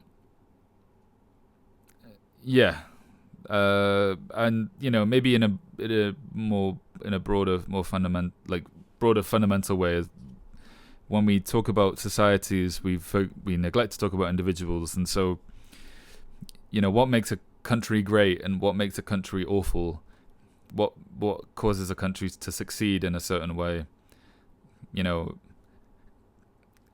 like history, like the modern kind of canon of history has like been very skeptical of like the quote great man theory. And maybe there is some validity in and maybe the history that they were dealing with when this like criticism was being written was much more kind of aggrandizing, and it deserves some criticism. But the main kind of point is that, like, if you really remove these people from the equations, like your Napoleons and whatever, or your fucking Genghis Khans, then what would we be left with? And speaking of Dostoevsky, this is kind of addressed also as a main point in Crime and Punishment, and the kind of morality of the great man. If you really get away with it historically, then it's okay to do this. But if you fail, now you're just a murderer, kind of thing. That's a good read on that. Okay, Okay. So where are we now? So we're going to probably one of the most kind of applicable, immediately kind of applicable. I think this when you get over this, you kind of can look back at how far you've climbed and go, okay, I'm kind of getting to grips with this philosophy now, which is property rights and human rights, which actually kind of deals mostly or with, well, almost entirely with freedom of speech. We encounter the fire in a crowded theatre example, which is one of the most pernicious and persistent debates about freedom of speech. I will read the quote. The fellow who brings on a riot by falsely shouting, quote, fire in a crowded theatre is necessarily either the owner... Oh, wait, hang on. Let me give the actual example here. There are no human rights that are separable from property rights. The human right of free speech is simply the property right to hire an assembly hall from the owners or to own one oneself. Yep. The human right of a free press is the property right to buy materials and then print leaflets or books and to sell them to those who are willing to buy. There is no extra, quote, right of free speech or free press beyond the property rights we can enumerate in any given case. And furthermore, discovering and identifying the property rights involved will resolve any apparent conflicts of rights that might crop up. Consider, for example, the classic example where liberals generally concede that a person's, quote, right of freedom of speech must be curbed in the name of, quote, the public interest. Justice Holmes's famous dictum that no one has the right to cry, quote, fire falsely in a crowded theatre. Holmes and his followers have used this illustration again and again to prove the supposed necessity for all rights to be relative and tentative rather than precise and absolute. But the problem here is not that rights cannot be pushed too far, but that the whole case is discussed in terms of a vague and woolly, quote, freedom of speech, rather than in terms of the rights of private property. Suppose we analyze the problem under the aspect of property rights. The fellow who brings on a riot by falsely shouting, quote, fire in a crowded theatre is necessarily either the owner of the theatre, or the owner's agent, or a paying patron. If he is the owner, then he has committed fraud on his customers. He has taken their money in exchange for a promise to put on a movie or play, and now, instead, he disrupts the show by falsely shouting, quote, fire and breaking up the performance. He has thus welched on his contractual obligation and has thereby stolen the property, the money of his patrons, and has violated their property rights. Suppose, on the other hand, that the shouter is a patron and not the owner. In that case, he is violating the property rights of the owner, as well as of the other guests to their paid for performance. As a guest, he has gained access to the property on certain terms, including an obligation not to violate the owner's property or to disrupt the performance the owner is putting on. His malicious act, therefore, violates the property rights of the owner, the theatre owner, and of all the other patrons. There is no need, therefore, for individual rights to be restricted in the case of the false shouter of, quote, fire. The rights of the individual are still absolute, but they are property rights. The fellow who maliciously cried, quote, fire in a crowded theatre is indeed a criminal, but not because his so-called, quote, right of free speech must be pragmatically restricted on behalf of the, quote, public good. He is a criminal because he has clearly and obviously violated the property rights of another person. Boom. Boom. Yes, I think everyone knows this fucking example, because whether this is a debate or just like some political event, it always comes down to someone asks, like, do you agree with freedom of speech? And then the person says yes, and then the person who asked the question will bring up some example where the person who just agreed to saying that they agree with freedom of speech will actually pose a restriction on speech. And really the only consistent way to look at this is through property rights, with Rothbard just articulated, right? It's like, the argument of the restrictionists here is always to say that by shouting fire in a crowded theater, you're putting people at risk, or you're endangering people because, it could be, then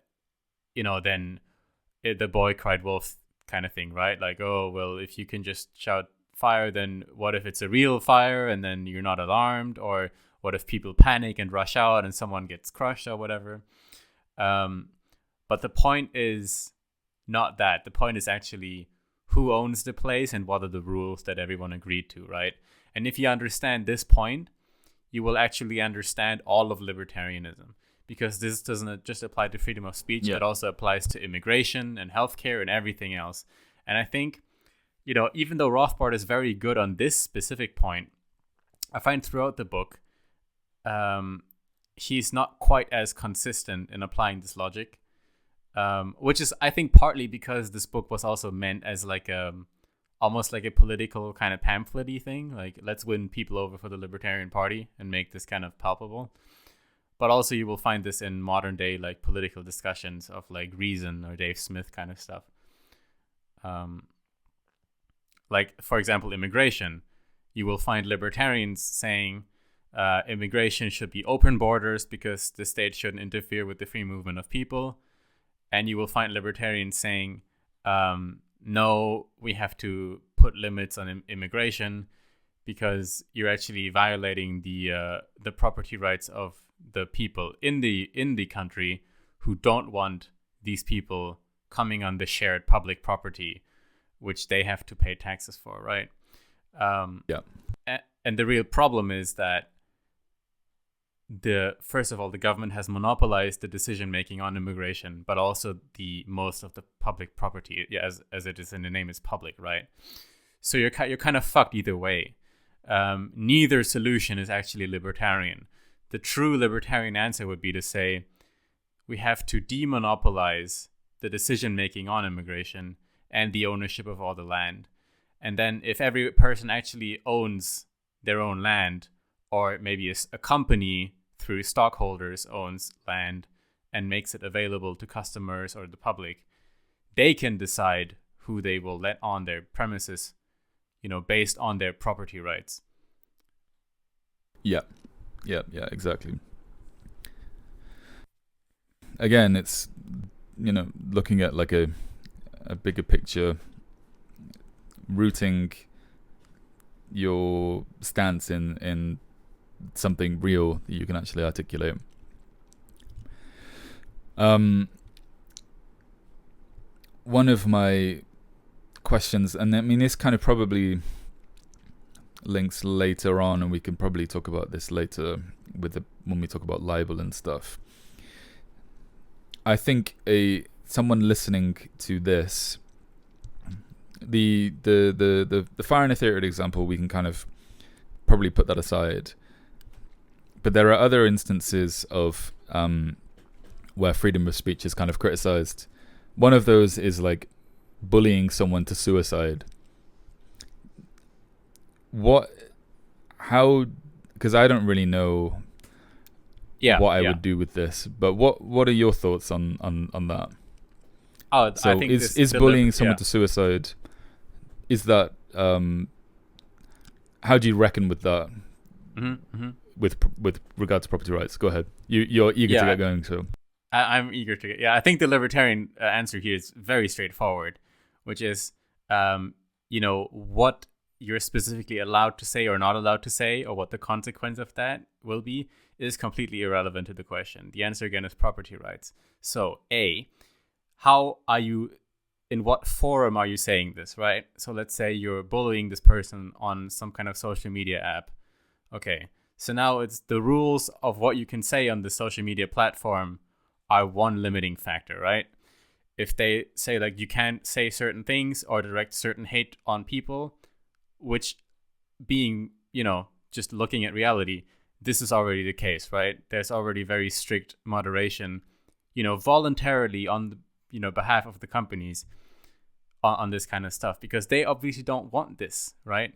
Like you don't, and you might have free market alternatives where you can say anything, and those are important as well. But if a major platform wants to say that you can't say these, let's say they use a specific like wordage, or you can't direct hate towards this person. However that will actually look like, the company can decide, based on case by case.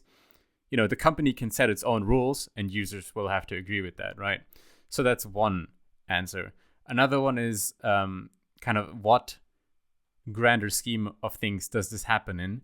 And I think this is another beautiful aspect of this kind of libertarian sci-fi fantasy, where I think you will find that a lot of things that are currently regulated by government will be regulated completely differently in ways that you can't imagine. For example, in the bullying case, we would assume, for example, that this could be a kid in school, right? So now, not only is it a matter of what platform this bullying happens, it's also a matter of school rules, right? It probably is school policy that you can bully a certain person, right? And again, how the school defines this will be up to the school.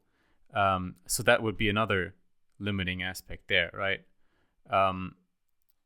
And I think if you want to really get crazy with it, I think we've talked about this at some point in the past. Like, what if someone like makes a company where they openly discriminate against a certain race?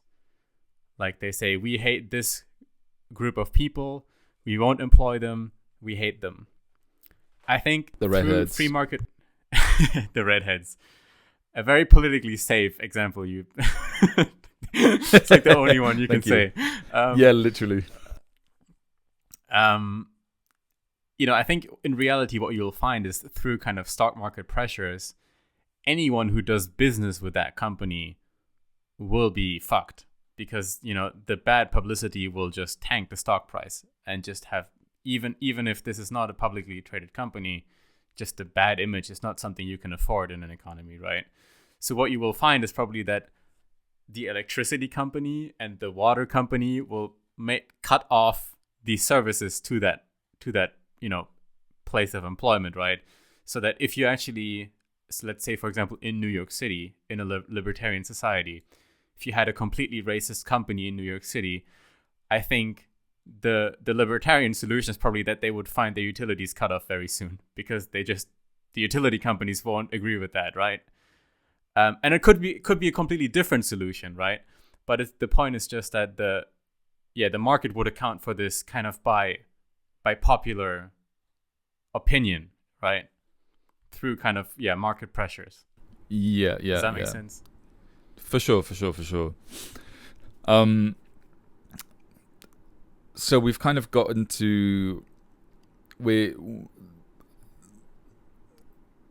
one of the things clearly we need to think about when we're thinking about any of these issues is not, like you said, not just the act itself, but the forum in which this act is being performed, and what the implications of that are.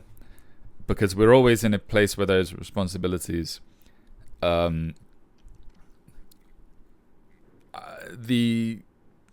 Another kind of thing is like that I'm thinking about, which is related, which is part of this, is like the actual kind of like, bullying someone to suicide. It's like a very difficult thing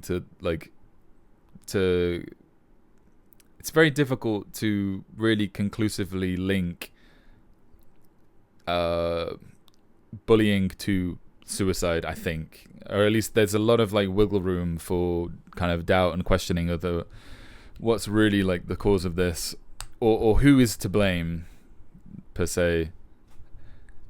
What do you think about that? Like can you really say, I mean, forgetting like how we would talk about culpability, but can you really say that someone who has bullied someone else is really guilty of forcing this person to commit suicide? We'll get into it later on, but Rothbard talks about incitement to riot, and his kind of conclusion is there's no such thing as incitement to rioting being it's not a thing in terms of property rights, because every individual acts on their own will. So if all these people decide to riot because of the words you said, it's still their decision to riot. You know, and in the same way, you could say like bullying to suicide, there's no culpability on the side of the bully because the person who commits suicide chooses to commit suicide themselves, and that's their decision. You see what I'm saying? Yeah. So there are a couple different ways to approach this. My personal take on this would be to say that, the bully wouldn't actually have the same moral guilt as if they actually killed them, right? It's a different thing, right? And but I think really the libertarian answer would be kind of to double down on my previous answer and would really say that the legal treatment of that specific case, like whether or not bullying to suicide is a legally defined category and how that would be punished or at all, would in the libertarian society be according to a private system of courts, which is all this kind of thing, right? So, So it allows for like intuition in what the law should be based on, and it would probably end up just being a calculation of how many people believe this to be true. Exactly. You know, and the flip side of that is obviously, you know, laws that exist today which no one really believes in, that and are not enforced because of that. Like, for example, maybe this is an urban myth, but in the UK, you know, it's legal for a pregnant woman to urinate in a policeman's hat, for example. And so no one really cares if that's a law or not. Like, no one, or if there's something on the flip side, which is a law that restricts behavior. There are plenty of examples of things, and it could be something as stupid as like a shoemaker may not climb a mountain on a Sunday. You know, some law that was made in the medieval times, and that somehow managed to carry on. Like, even though it might exist in the book, there is only utility in it insofar as people actually care about the law itself. Yes. Again, it's like drawing the cart before the horse, right? Like, we're kind of like, the libertarian solution is kind of to say that because society is composed of individuals, we have to find a way of organizing ourselves so that individuality, that in those individual values are allowed freedom to assemble into a society that's actually reflective of the individuals that compose it, rather than some kind of outside force, the government, deciding what society is and then forming individuals in that direction. You're getting at a really good point here, which is that the libertarian system, and kind of amplified in modern times by the stock market, really is a kind of hyper real-time perfect democracy. Right, yeah. Much more so than actual political democracy. And I think a very good example of this is the Bud Light thing with the trans thing, right? There was, like, a while back, Bud Light did like a campaign where they had like a trans influencer on a beer can or something, and there was a negative market reaction for a while, and then there wasn't anymore. And I think that's the perfect example, because you can see on the one side how, you know, a popular opinion, kind of people felt this thing being pushed on them. They didn't agree with it. Some people boycotted the company. They had a negative reaction. The company suffered kind of losses in real time on the stock market. They addressed some of it. They didn't really apologize, or, you know, weren't super clear on it. And at some point, people decided that they don't really care about this anymore. And, you know, kind of the sales recovered and the company kind of, you know, recovered. And, you know, this is really what happened in this case, is really the exact perfect democratic outcome, because it kind of the punishment, it's not even a punishment, right? But the reaction is the exact proportional reaction of how people feel at that moment, and then, you know, recovering also in real time. Whereas if you had government step in and say, oh, we had this case now we're going to make a law about, you can't promote this thing on a beer can. Or maybe the opposite, you would say you're not allowed to boycott a company for having this political opinion or whatever. And then, that law would stay, and at some point people's sentiment would change, but the law would still be in place, right? Whereas when you have this free market system, you actually have a perfect proportional addressing of the issue in real time, always. Yeah. And that's also because, as we will go into later on, because law and morals are different things, and should be treated as such. And there are many, many issues with when you try to enforce morals through the law. Even just fundamentally, philosophically, as is argued in this book, that it's not possible to be moral insofar as you're compelled to be moral. Anyway, so to carry on, we're now on the chapter called The State. I wanted to point out in the beginning, there's a really interesting distinction claim here, or way of thinking about the government in terms of law, and that is that, and this kind of blew my mind a bit thinking about it, was that there is I'll just read the quote. In the libertarian society, there would be no, quote, district attorney who prosecutes criminals in the name of a non-existent, quote, society, even against the wishes of the victim of the crime. The victim would decide himself whether to press charges. In the libertarian world, the victim would be able to press suit against a wrongdoer without having to convince the same district attorney that he should proceed. The emphasis would never be, as it is now, on, quote, society's jailing of the criminal. The emphasis would necessarily be on compelling the criminal to make restitution to the victim of his crime.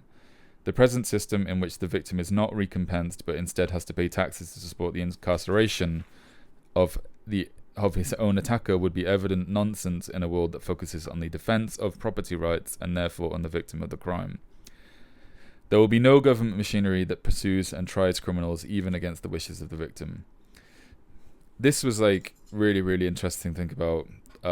Again, once you start thinking about things in terms of the individual and the possibility for how interaction can happen between individuals, you realize how unnecessary it is that we have this huge structure.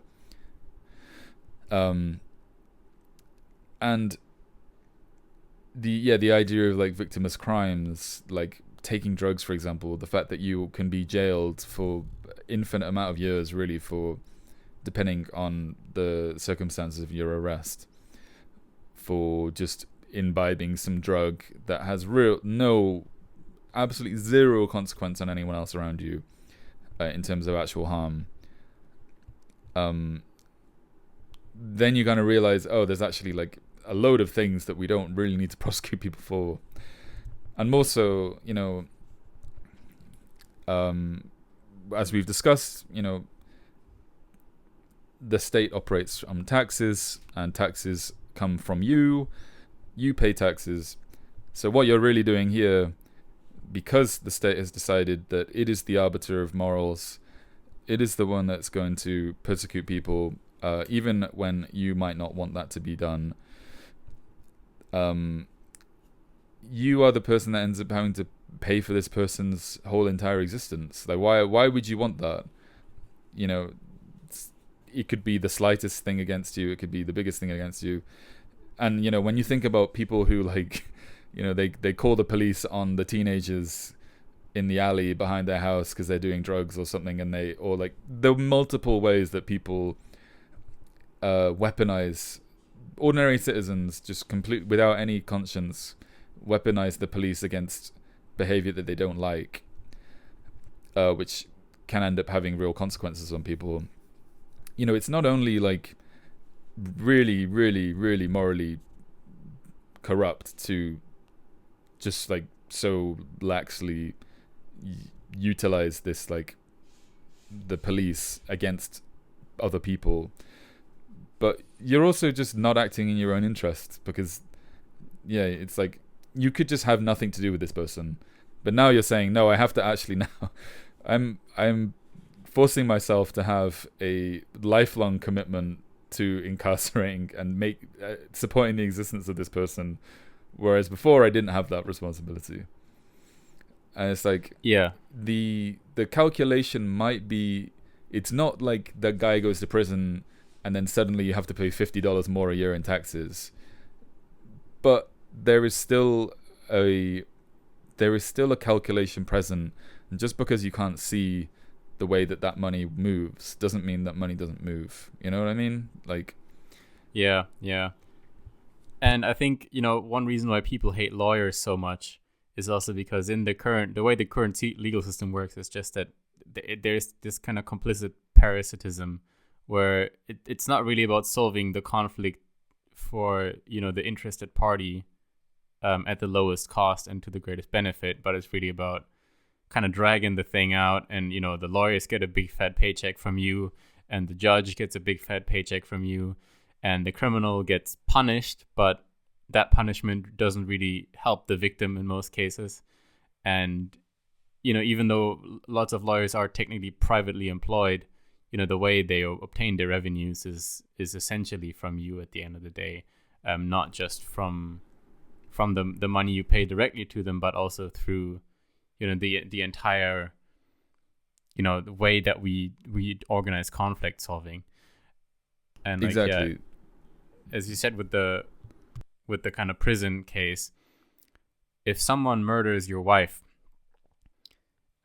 in the current system, now actually have to pay for their meals in prison, and you get nothing from them. Where the libertarian says the just thing would be to find some kind of situation where they actually have to pay you something, right?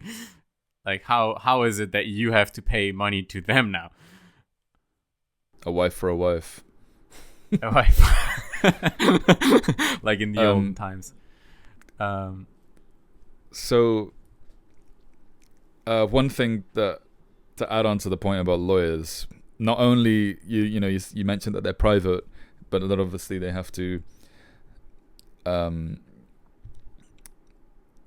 they're making money from you and blah blah blah. But the whole lawyers are their whole thing is interpreting public law, civil law, and like being adept at navigating this like government system.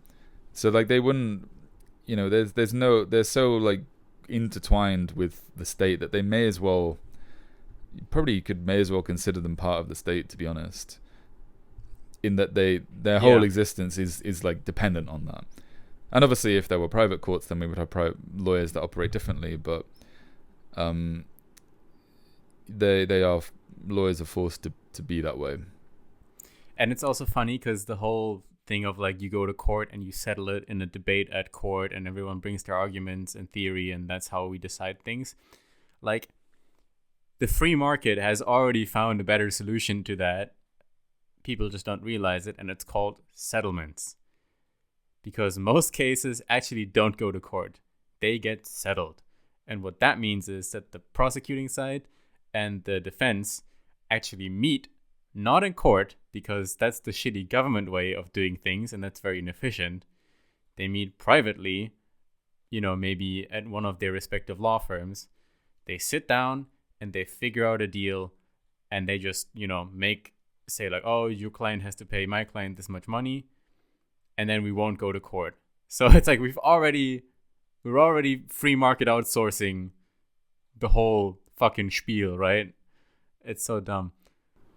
One thing I would say, my kind of immediate thought in response to that is that settlements, and I do wonder how this would work on a private scale, because settlements happen. What is the underlying threat when you're reaching a settlement? The underlying kind of context of the conversation is if we can't settle, then I sue you and we take this to court and it becomes a whole big thing. And now we are both compelled to fight each other. The difference, probably costing much more money to both.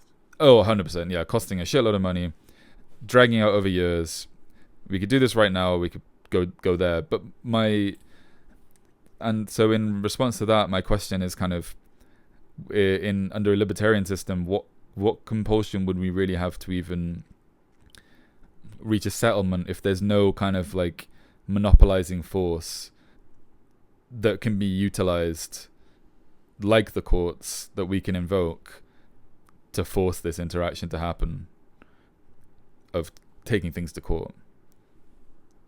But now we're in a slightly different discussion about like how the free market court system would look like, to which again we give that John Hasnas answer, which is the first answer would be that if we could articulate how it looked like, then it would defeat the point of the free market, because if we already knew, then we could just implement that central plan right now, right? But the more satisfying answer would be to say that you probably have, certain areas of like everything that is currently legislated under like the criminal code and the civil suits and all this shit would be again outsourced, I think, to other areas. So for example, if you like everything that's like kind of noise complaints or like, say violence inside an apartment building. Yeah, my question isn't how the courts would look, but my question is rather what would compel people. There's no obligation to, like, if there's no kind of like end of the road threat of violence, threat of imprisonment, what compels anyone to reach an agreement? So say I kill your wife, right? How do you... I don't want to agree to your terms of me being your slave for 3 years, or me working for you for 3 years, me giving you this huge amount of money. What's stopping me from just not doing anything? In the current system where we have a group, which the police, the courts, which have the monopoly on violence and that can solve that problem by just imprisoning you against your will, but we're getting rid of that. So what is left, and why would I give you my money if I've killed your wife? Book boys. Yeah, no, I get it. I was totally about to go into that. So I think again. Sorry. But I'm glad you re-articulated it, because it makes, I think, a lot more sense now to people listening, which is no one. But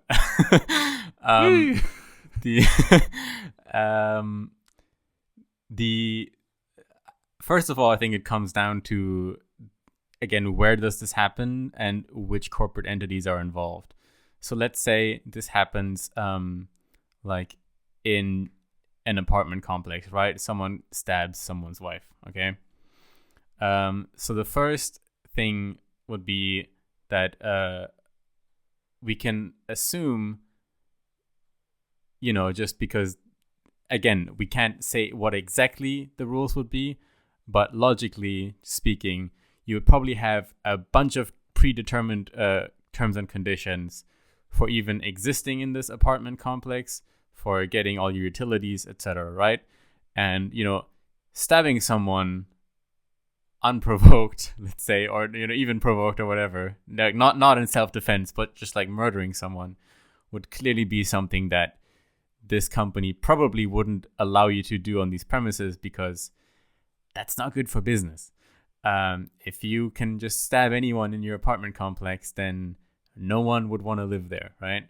So part of the stipulation would also be that, again, this is a kind of conjecture, but let's imagine this, would be that if this happens, we would go to X, Y, or Z court company to settle this thing. and they would kind of settle it according to their whatever courts or settlement process or whatever. And so, you would already have agreed to, how this would be settled if this happened, right? And this wouldn't necessarily just be your apartment, but it could your living place. It could also be part of your employment contract or whatever, right? We can't really tell how it could even be. It could even just be like a separate something that is attached to you, like a personal insurance. Exactly. Like, let's say there's like let's call it the common law package, right? If you live in North America, you either are subscribed to the common law package or you're not. And if you're not going to be able to rent an apartment or get a job, realistically, because all employers, all places require you to have this common law package. Because if you don't have it, if you're not subscribed to it, if you haven't agreed to it, then, you could basically just murder people, and, the only thing they could do to you is exile you. So if you haven't already done that, you couldn't even exist there, right? I think that would be one case. I think the really simple answer would be say that the harshest thing you could do to someone is outlaw them, just like remove them from the space entirely. Like, you can't be in North America anymore. Bye bye. And probably that would be some digital ID thing. Probably you couldn't be in Europe or Australia either, and probably some other places. So it would get that kind of thing. So we're kind of we're talking about your access to private property. That's what we're talking about here. It's not, your exile means, if you want to go into a place within America, you have to go on this road. In order to access this road, you have to not be a murderer, let's say. And I mean, honestly, like, shit, now you say it, like, fuck, if we had roads and every road was like, you can't be a murderer if you're on this road, wouldn't that just be amazing? I would probably just remove all crime immediately. No more murder ever. You can't murder if you're on this road. And that's something that everyone would agree with, and probably points to the failure of the government. So whenever we'll get into the roads discussion, but if anyone's like, oh, but only the government can make roads, just tell them about the no murder private road system. Look, in civilization, you spawn with a builder and with a worker, okay? And the worker can make roads as soon as you have two cities. Exactly. Okay, cool. Okay. And so, like, nice. One little tack onto that. So the question then would be probably like, oh, but why would that be the case, right? How can you be sure that we would have this kind of outlawing or displacement of people, right? Like, why would all these companies and all these individuals agree that on these premises you can't be a convicted murderer or someone who didn't show up to trial when they were found guilty, right? And the answer is very obvious, because people want to be safe, and because from a business standpoint, if you have a supermarket which allows convicted murderers and rapists, or people who were suspected of that crime but didn't show up to trial, right? If you allow those people on your premises, you will get a lot less business than a supermarket where people are, feel safe as consumers, right? Consumers wouldn't want to go to a place where everything goes, basically, Rape right? Mart. And and the exact degree of that, like, now the government planner mind is already thinking like, ooh, but what if, you were convicted of murder 30 years ago, but you did you got out of prison, or let's say in the libertarian society, you paid for 30 years half your income to the victim's family, and you've been good since then. Like, should they be allowed in the supermarket then? Blah, blah, blah. And the libertarian answer, again, is the degree to which this punishment would be, executed by various companies would be directional proportional to consumer wishes, right? and not even Exactly. Let the market decide. Exactly, and not even like another point would then be like, oh, so you're saying just the people who have the most money get to decide? No, it's actually really like consumer democracy, because it doesn't really matter if you have a shit ton of money. Like, yeah, you can decide that you will allow murderers in your supermarkets, and you can just say, I have enough money to not care about this. But, at some point, you will lose so many customers, even if those are poor people, right? They're still how you obtain your revenues, right? So it's not necessarily that the free market is a democracy where the more money you have, the bigger your vote. Which is, I think, often how people tend to think about that, right? It's really about the consumer. Yeah, how to accommodate consumers. Yeah, I think as well, because like you say, there are different markets for different levels of things as well. Like you say, like there are budget supermarkets, there are luxury supermarkets, there are normal supermarkets, but all of those people don't want to be murdered. And yeah, it's not just maybe, the luxury supermarket will most definitely have some extra super duper security thing, but that doesn't mean that the poor supermarket isn't liable or wouldn't be liable for the same things if someone was murdered.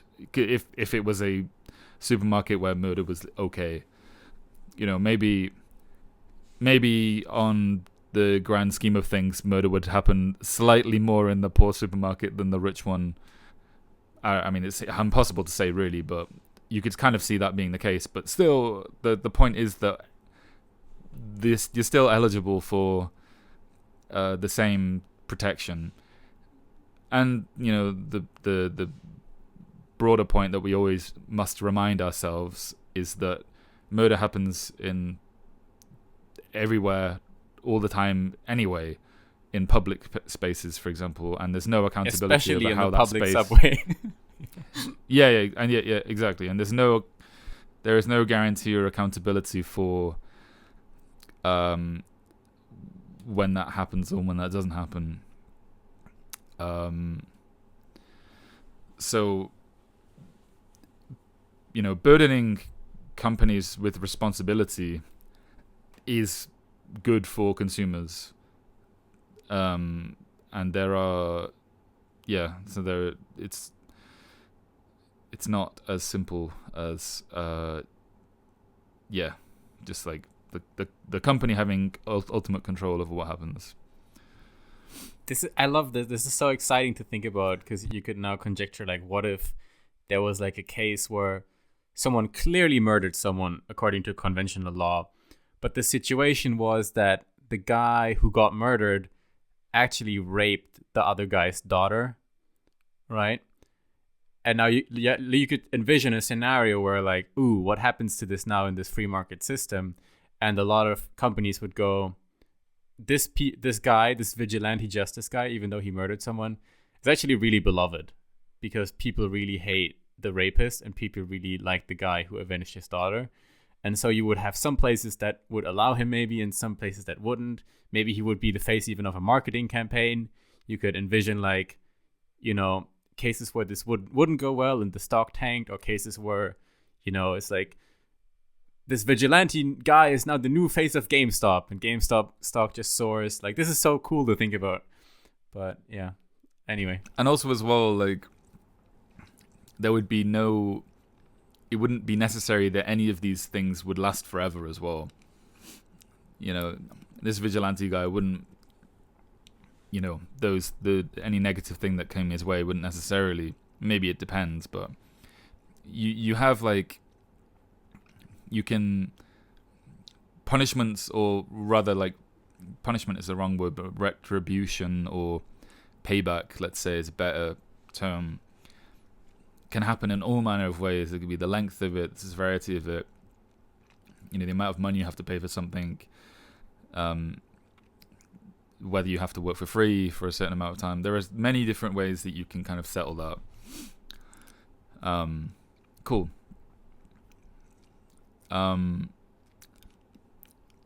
Let me go into one of your quotes here. Page 60.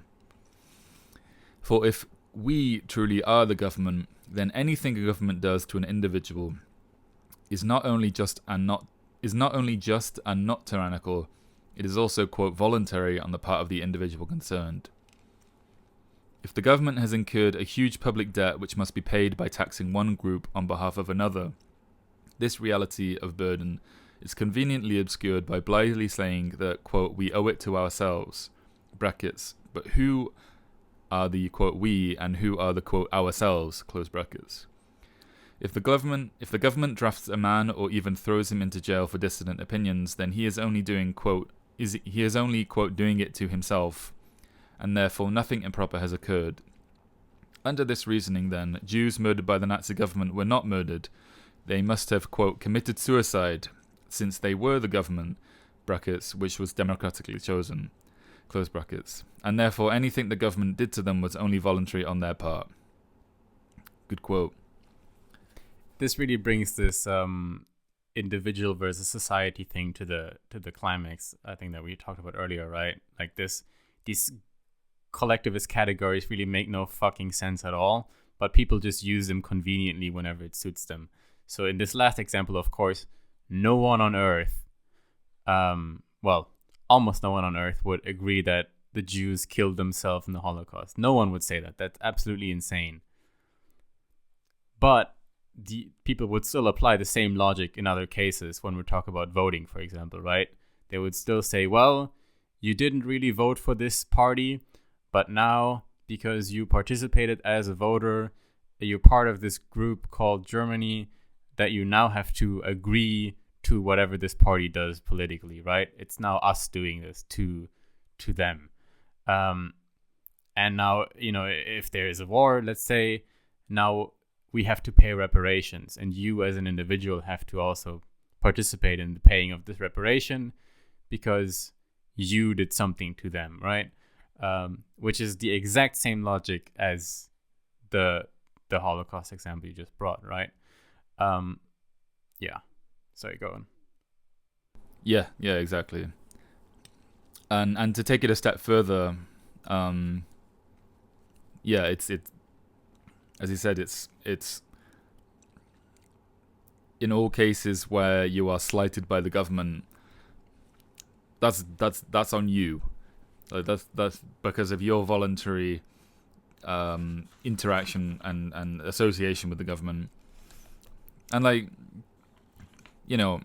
we've all been slighted in certain ways by the government, whether we kind of whether they're more obvious or not. When you kind of, especially when you begin to consider the government as not morally cocooned in the same way that many people often do think, from accountability from doing bad things. Even just being stopped by the police for some random routine thing is a slight against you. Are you okay with that? Do you think that's voluntary? Do you think that that's a real voluntary, free interaction? It's really worth thinking about. Yes. Yeah, and I hate how you get indoctrinated into this in school even. I think this was really long before I thought about libertarianism, and when, just because of my kind of parents in school, I would probably consider myself more of a leftist. I already had this temperament. I already hated this in school so much.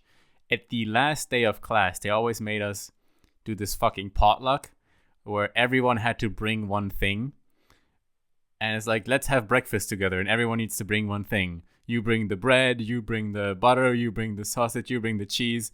And it's like, why can't I just bring my own fucking sandwich, and then I'll eat my own sandwich? I get to eat what I want.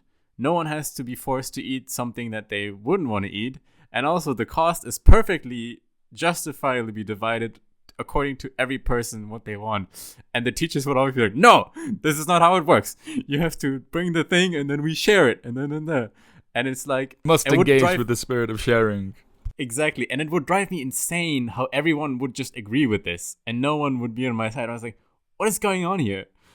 Are you all crazy? And this is the exact same logic with all this fucking state doing it to ourselves shit. Well, yeah, it's the same logic. Thankfully, no one can punish you for that. And in our ideal, our future libertarian society, this would still very much happen. You'd still have a potluck. And some people would still enjoy it as well. Yeah. It would be a voluntary potluck. There would be no threat of violence. You can have division of labor in a voluntary potluck. That's fine. No one.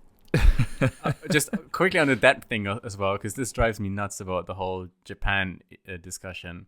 People always say, Japan's debt is really big, but they really owe it to themselves because most, government bondholders in Japan are Japanese nationality. So they're like, yeah, sure, the debt is like fucking whatever it is, 280% of GDP, but they owe it to themselves. So who really cares? And, I wrote a whole thing on this, on looking at like, well, who actually owns the bonds? And it turns out it's mostly like securities companies, of course, and insurance companies, because they have a different kind of debate. They have long liabilities, so they also need long-term assets, which is mostly government bonds. But so if you really boil it down at the end of the day, what happens is, the government can't pay its fucking deficit every year, so they need to borrow more and more money from taxpayers, and the people holding those bonds benefit from those interest payments, which is insurance companies. So if you just cut the shit and summarize the whole thing, when in math you're just cutting out like, oh, there's an X here, you can short that out, there's an X here that cancels out. If you do that to the whole equation, essentially every time you go to a convenience store, you might as well just pay 10 yen to your insurance company. That's just what happens, right? So I just hate this whole logic so much. Yeah, again, it's like the nation, the fallacy of the nation, the fallacy of collective thinking.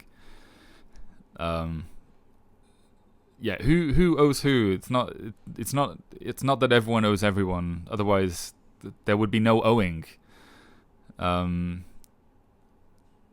Yeah, and it's not that everyone benefits from what was borrowed, and why should everyone have to shoulder the decisions of a group of people or a group of companies? Yeah, it's like they owe it to themselves. Oh yeah, because every fucking Japanese person owes government bonds. Yeah, that's right. Exactly, yeah. And so really, like, this is like such a big pillar of libertarian thinking. And it's annoying even saying it's libertarian thinking, because I feel like this is just so fundamental that people should just think about this normally. Like, should, once you get rid of that spell of collectivism, or rather just being in the practice of thinking, like, what does it mean when someone says this? Like, there is no such thing as a nation that does something. A nation can't do something, or a group of people can't really do something. Like, it might have utility to talk about in certain ways, but if we're talking about something as serious as like as the money that comes out of your account every year through your fucking tax, through your income tax or from whatever, it's like that's not a trivial thing. And another part of this as well, I mean, this is separate to the topic of like debt, which is like, obviously, like you said, it's massive in Japan, but even just like very small things as well, like they're all just like, it's like death by a million paper cuts in a way, because like, I've heard some arguments against for taxation, which basically boil down to, if you actually take this to a per capita, like, human level, the amount that you pay for this certain thing is like completely negligible. And fair enough, you might this road that you're driving on might actually, like, in monetary terms not cost you that much money in terms of the amount of tax that's coming out from whatever. But the point is that like there's a billion of these different things, and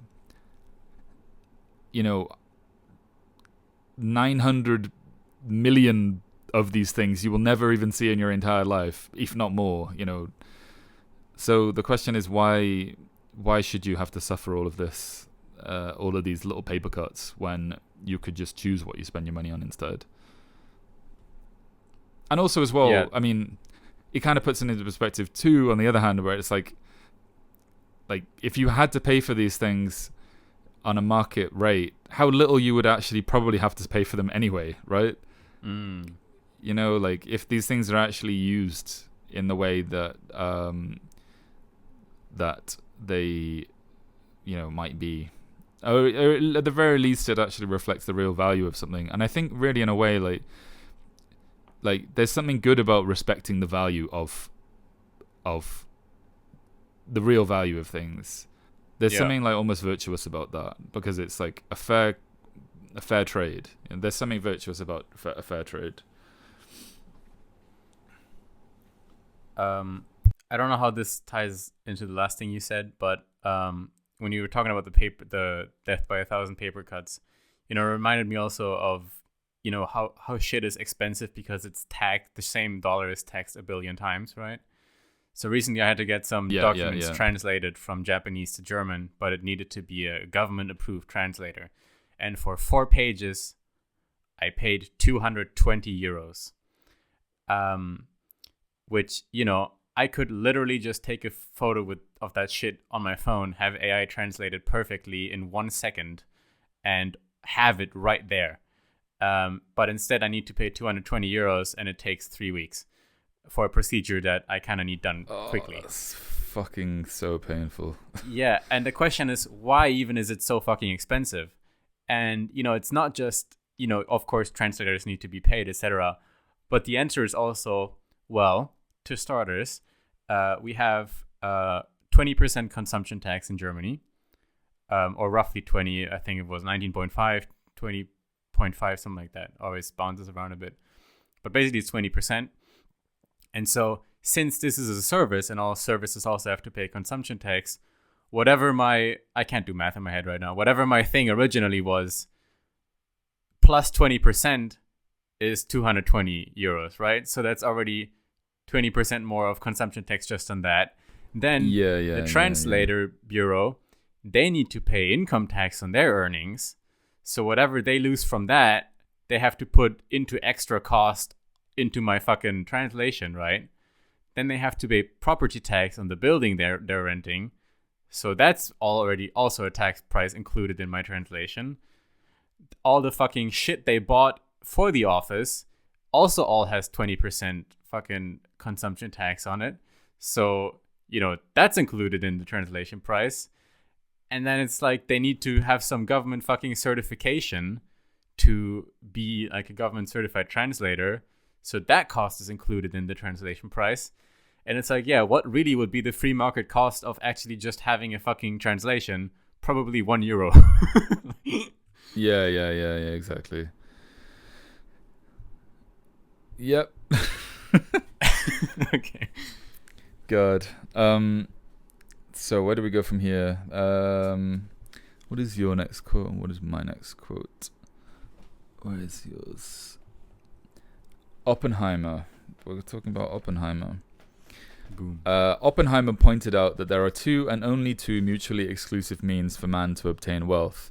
1, the method of production and voluntary exchange, the method of the free market. Oppenheimer termed the, quote, economic means. The other, the method of robbery by the use of violence, he called the, quote, political means. The political means is clearly parasitic, for it requires previous production for the exploiters to confiscate, and it subtracts from instead of adding to the total production in society. Yes, a very, Ayn Rand kind of point, but, when you really think about this and approach your interactions with people and just the way you look at things by realizing this, it is kind of life-changing, I feel like, because, the reality at the end of the day is, even if someone, like, let's say you have a professor you like at university, at the end of the day, their whole way of life, the way they obtain their revenues, is by subtracting from the wealth of the nation, which, there are other people, maybe if you're working, who are producing that wealth. So, like, these people are not your friends, even if they're nice to you. That's what I'm trying to say. Fair enough. Yeah. The least they're ignorant, or there's something very different about the way that you think. Okay, let's move on.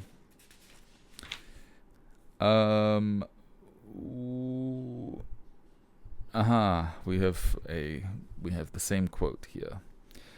Indeed, it would be a useful exercise for non-libertarians to ponder this question. How can you define taxation in a way which makes it different from robbery? That's robbery. And then we fall into a quote from our boy Lysander Spooner. Yeah, so, the short answer is, I guess, that you can't. But, most people, if you just hit them with the taxation is theft, they do the Ayn Rand blank out thing. They're like, I don't want to think about this. Just don't talk to me about this. Yeah. Okay, let me try and produce some responses to taxation as theft. Taxation is not theft because you get something out of it. Okay, well, if someone, fucking steals your TV, but then is like, with the, I don't know, I'm going to steal this TV, I'm going to sell it, and then with the revenues from this selling your TV, I'm going to build a public display, which is a statue of a naked frog, and now this is a public good you enjoy. Would you be like, yeah, that seems fair?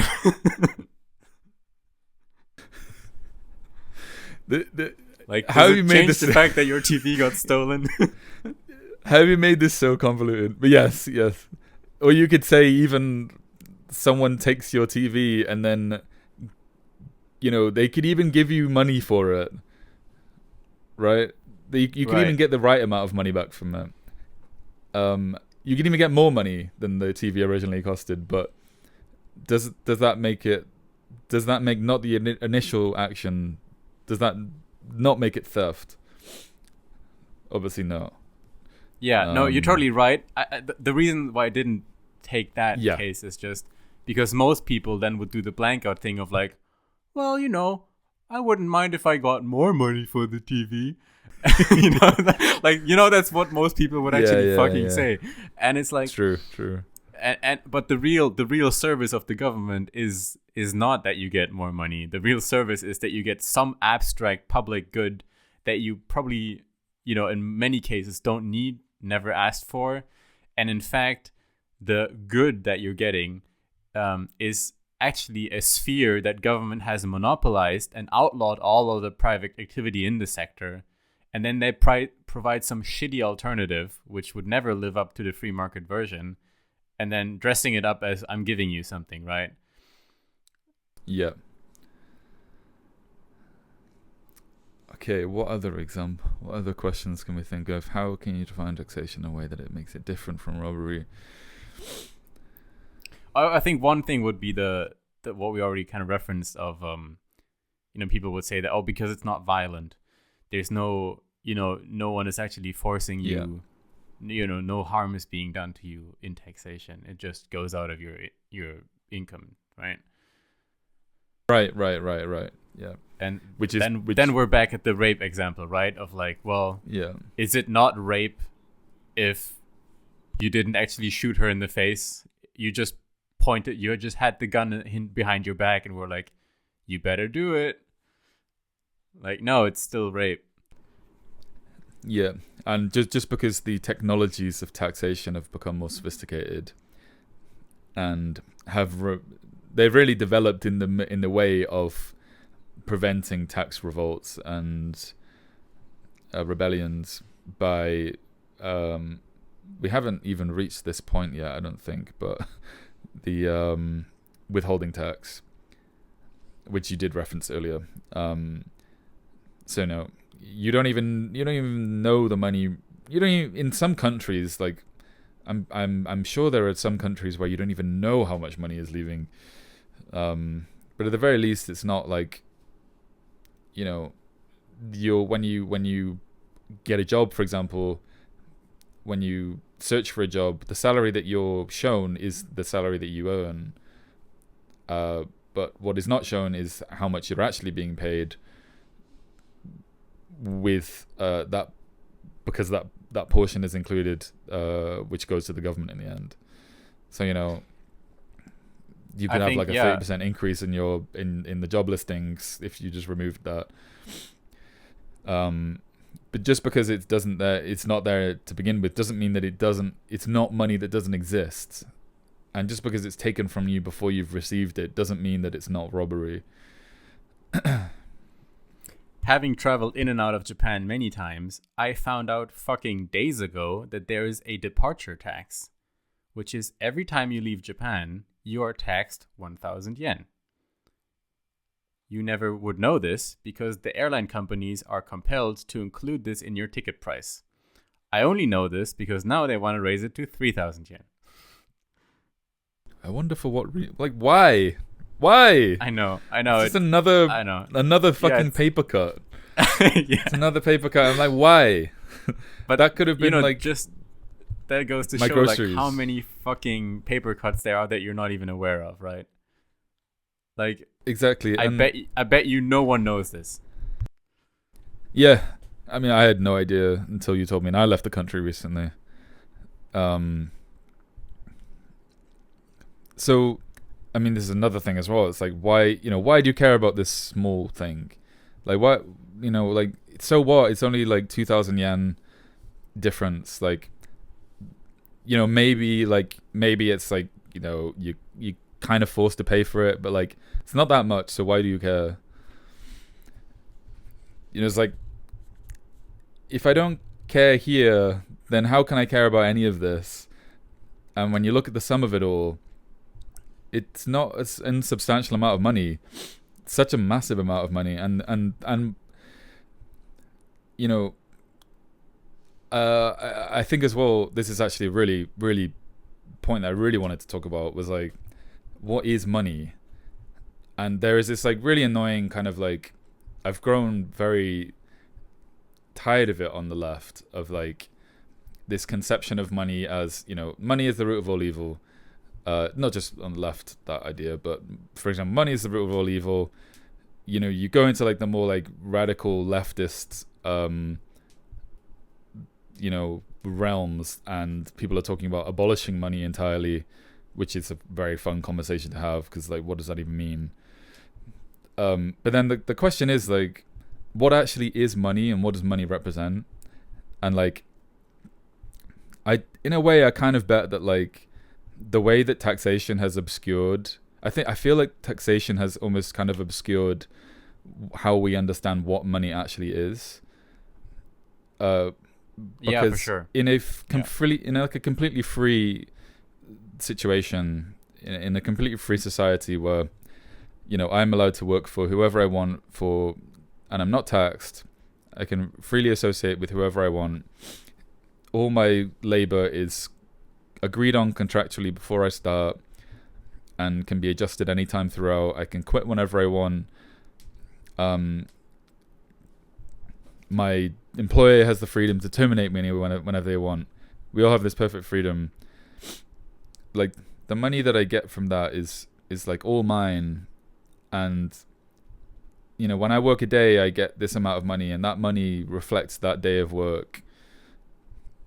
So it's like, that money is like part of my life that I've given, right? It's your in exchange time and your for labor power. Yeah, it's my time and my labor power. It's literally like, these things, my body and time, are the things that most finite probably in my whole life. Yeah. Like I can't create them. I can't like buy them. I can't generate them. So I use that, and then I get money, which is all money is like a stand-in for anything. It's just we universally agree that this bill can be traded for different things, and it can be traded for anything. So there's nothing inherently evil about that. It's just a mode of trading, and it makes trading it allows us to trade things much more precisely. So I'm not trading I'm not having to calculate how many eggs a pair of shoes is worth. You know, I can just give a certain amount of money for a certain amount of thing, and everyone wants money because money can be used for everything. I think no, absolutely. Yeah, I couldn't agree more. And I think there are 3 kind of reasons why people have this negative image of money sometimes on different political spectrums. So one is just the Cain and Abel jealousy, right? Like someone has more money, someone is more powerful, just that's the whole abolish all billionaires thing, right? It's just like I don't like you because you have more of this thing, so therefore fuck this thing. Then the bit more sophisticated one is like, I think you see this a lot with artists and musicians, especially if they make a lot of money. At some point they go like, I don't care about money anymore. I don't want to live my life chasing money. I want to just live my life doing the things I want to do. Now, of course, for poor people, having, or even for them, having a certain amount of money is what enables you to be able to do the things you want to do. Because if you didn't, you would need to care for your subsistence, as you said in the basic example of like making your own food, maybe then trading your eggs for shoes, whatever, and then eventually you arrive at money again. And I think the third one that I can come up with is the Knives Out murder scenario, where it's just like money can often reveal kind of the bad personality traits of people, because it symbolizes, these most important things, your labor power and your time. It means so much to people, of course, that it can also, it's not that money brings it out in people. That's not even correct to say. It's just that over this most important thing, your time and your labor power, and, the freedom to live your life how you want it, if you're presented with an opportunity to maybe do something immoral to obtain that, a lot of people might be tempted by that, right? So that's also why I think money gets a bad rep. Yeah. That's really well put together. I agree. Excellent. Look at us agreeing with each other. We're agreeing. Bubble. Finally. I think there's one final quote. There might be one from you as well. Yes, there is. I'll read yours first. The very nature of government creates 2 unequal and inherently conflicting classes in society. Those who, on net, pay the taxes, brackets, the, quote, taxpayers, and those who, on the net, live off taxes, brackets, the, quote, tax consumers. Go off, King. Yeah, I mean, we've talked about this a little bit with the debt quote already, but, really what we see here is a very plain and honest language. And I think, we have all these fancy words in society, like you're a government official, you're this or that, or you're an employee, you're an employer. If you categorize people into these 2 simple camps that perfectly accurately describe, it's not even like necessarily like a negative thing to say you're a tax consumer. It's literally just an objective description of reality, right? You either make the taxes or you consume them. And like, I think if people just had that in mind a little bit more, we would lose some of our, double standards. Like, again, in the kind of Ayn Rand way to say it, like, it's immoral to employ 100 people and exert power over them in that way. But if you command 100 people through your high rank in government, then you're a leader all of a sudden, right? Yeah. To on the point of like being a tax consumer, and so you said how you classify these people. It's about on net. It's the reality is that we all consume taxes to some degree. We all live off taxes to some degree. Many of these things are like inevitable because there's government monopolies on many of the services that we live on. So we live on the road that we have to walk down. So the thing that I find oversimplistic about Rand is that these two groups are often considered completely separate. And maybe in a way she's right, actually, in that like the most productive people in society are so overwhelmingly productive that they may as well just be considered the producers. Whereas and there are people in society who are so overwhelmingly unproductive that they may as well be considered the parasites, to borrow like Rand's phrasing. But for most people, and I think most people that would be reading this book, and most people that would be listening to this, most people that would be interacting with any of these ideas would be a mixture of the two, and would have to kind of recognize that there are many ways that we benefit, whether we choose to benefit or not, from taxes. Then the question is like, how do we move on from there, knowing that we are kind of participating in the system?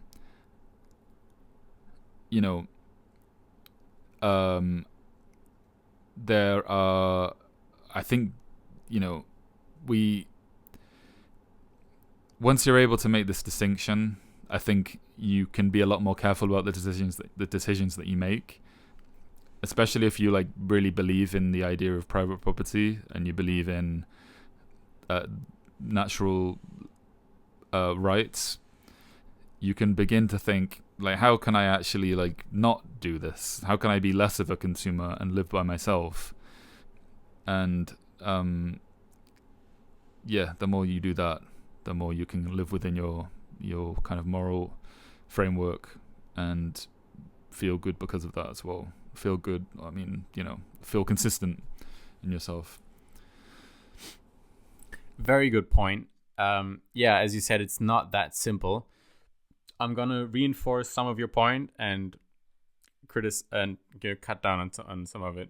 So, let's start with the negative. So, I think when we take roads or the public transportation or whatever, I would definitely disagree with saying that we benefit from these systems, or we are tax consumers in the way that we use these systems, because of mainly the thing I said before, that these are essentially coerced monopolies that are foisted upon you. And it's not that you're getting the grand government service of the subway. What you're getting is, first of all, you're coerced into financing this thing, and then you have to suffer the consequence of private companies being outlawed from providing this service. Only the government is allowed to do it, and as a result you get a very expensive, very shitty service. And I don't think anyone therefore has like a moral complicitation, even if they ride the subway. Okay, can I just to correct my point, to use Rothbard's phrasing himself, benefit is the wrong word, but to live off these things, or to be a consumer of these things, whether whether you consent or not, or not consent, but whether you would choose that thing if given another option. The main point that I wanted to make there was not that you are bestowed anything, but rather that you, whether you like it or not, will still consume certain things that are created through taxation. No, I agree with that. Yeah, and I want to reinforce your point as well a bit in saying, for example, you could say that everyone pays consumption tax, right? Like even if you're a state bureaucrat and your income is derived from taxation, you're still a taxpayer every time you buy something in a store, right? You pay your consumption tax. Now, in that case, I would say if you're just, spending the money back into taxes that you got from taxes, that still makes you, like, on net, a pretty heavy tax consumer, right? Even if you're paying tax in some regard. Because the original wealth you have is not generated by you, it's stolen from other people. I think the really tough case, though, is take, for example, firefighters, teachers, these are currently monopolized by government. And so, like, same as with the subway and the roads, but you still have to use them, right? These are still things that you need in some capacity, right? And so some people, like maybe, you were born and your dream was always to be a firefighter. That's just what you wanted to do. And like, there's nothing else you want to do. You just want to be a firefighter. Okay. Now, let's say in this country, it happens to be that the entire firefighting thing is monopolized by the government. And the only way to be a firefighter is be a government firefighter. Does that now make you a bad person for being a tax consumer? It's not quite that simple, is it, right? Because at the end of the day, yeah, of course, someone has to supply the service, and like in a way, you're just a victim of the government monopoly because probably, case by case, but chances are you probably have a higher wage in a free market system than you're currently getting, and maybe a better compensation of the risk for your life as well. I don't know, but and the same goes for, I guess, teachers and police and all that. I think with police it gets a bit more tricky because the police is just so universally hated, I feel like, and you kind of get not always, but you often get like the worst authoritarian people gravitating toward that it's like easier to write them off as like tax consumers than, let's say, firefighters. Yeah, fair point. Okay, excellent. Final point from the chapter, which is more of a segue into the next chapter, but Rothbard raises a question, which is, why do, given all of this, like, why the hell do people agree to being ruled? He says, the tax consumers, the groups that benefit from the operation of the state, will of course be eager rather than passive followers of the state mechanism. But these are only a minority. How is the compliance and acquiescence of the mass of population to be secured? Here we come to the central problem of political philosophy, the branch of philosophy that deals with politics, the exercise of regularized violence, the mystery of civil disobedience. Why do people obey the edicts and depredations of the ruling elite? Conservative writer James Burnham, who is the reverse of libertarian, put the problem very clearly, admitting that there is no rational justification for civil disobedience. Quote, neither the source nor the justification of government can be put in wholly rational terms. Why should I accept the hereditary or democratic or any other principle of legitimacy? Why should a principle justify the rule of that man over me? End quote. His own answer is hardly calculated to convince many others. Quote, I accept the principle, well, ... because I do. Because that is the way it is and has been, end quote. But suppose that one does not accept the principle. What will be the, quote, way? What will the, quote, way be then? And why have the bulk of subjects agreed to accept it? Why have they accepted it, Phil? Blank out. What we enter the next chapter, the state and the intellectuals. Maybe we should do a cut to a next episode. Yeah. Okay. Yeah. We'll let's call this for now. So until what chapter did we go?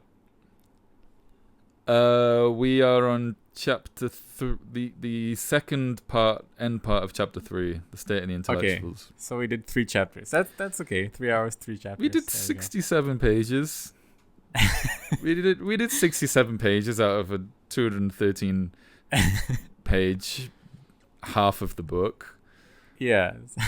The book's like 400 pages long. We did 66. Come on, guys. Okay, it's really dense. It's only been 3 hours. So, any concluding thoughts on these first 3 chapters? Well, chapter 1 we didn't talk about because it was a history of libertarian thought, so we didn't really talk about that. Well, we've gone through like some of the most essential premises in libertarian thought, and we've dealt with some of the so for the non-aggression principle, the natural rights and property rights. We've talked about what the individual is and what society is and the difference between them, and we've dealt with some of the some central kind of questions and criticisms and doubts of relating to libertarianism, as we've seen in The Fire in the Theatre example. So how much of this was... Yeah, sorry. No, go ahead. How much of this was new to you? How much is it, would you say, like, kind of changed your thinking fundamentally? Or was it kind of, did you knew most of this? Had you heard these arguments? Like, I was obviously familiar with the non-aggression principle, and the natural rights axiom. I think I was expecting much more about like how to define property, and as we kind of discussed, maybe that's not really actually even a relevant necessary question to have. I think one of the more kind of the things that I was most surprised by was the talking about courts and like the legal process, and we haven't actually even got into this yet, but treating the government with the same moral culpability as any citizen, and also something that we did talk about with the moon is what is it? The moon is a sacred mistress. The moon is a harsh mistress. Harsh mistress. Heinlein. Where we have some kind of role play of a dispute between people and who acts as judge and whatever. And this idea of like, actually, we shouldn't have a government taking responsibility over punishment, but rather we should talk about crime in terms of reparation to the victims directly and not even involve like a government at all. It's the first time that I've kind of read that articulated in such a clear way, and definitely has like really changed how I think about not just like the that kind of like technical functioning, but also what it means to punish, or like the difference between punishment and recompensation, and the knowing that there's something even more kind of insidious about the idea of punishment, and it kind of teasing those things apart makes it feel much more kind of connected to our Christian roots and that whole kind of Protestant, those traces of Protestantism that have informed the way that we govern. Even I like to also think about this in the context countries. of like, I like to think about this also in the context of the Wild West and all those like cowboy movies, where you often had like, some guy, it's like a criminal, he did something in this town. Now he was, they can't, if they have a sheriff, maybe something happens, but if they don't, and it's just like a community, they just send him away, and now he goes to the next town. And I think there's like a Shane Gillis joke about like, oh, he just shaves his mustache and does it all over again in the next town. But obviously that's a good example for like the technology problem, which we would have, by digital ID nowadays would be completely solved. Yeah, for sure.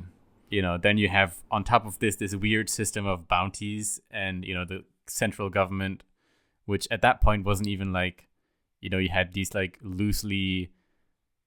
loose territories which were under the jurisdiction of the federal government, but also not really. So now you have bounty hunters going around, like the government will pay you X amount of cash if you kill this guy. It's such a crazy system. Yeah.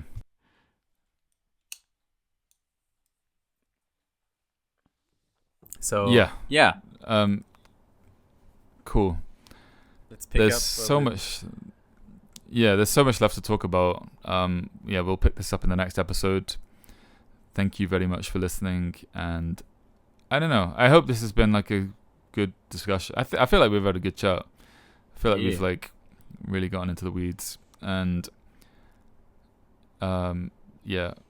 this hopefully has illuminated the reasoning behind a lot of these ideas. Thank you for listening. Goodbye. Bye-bye.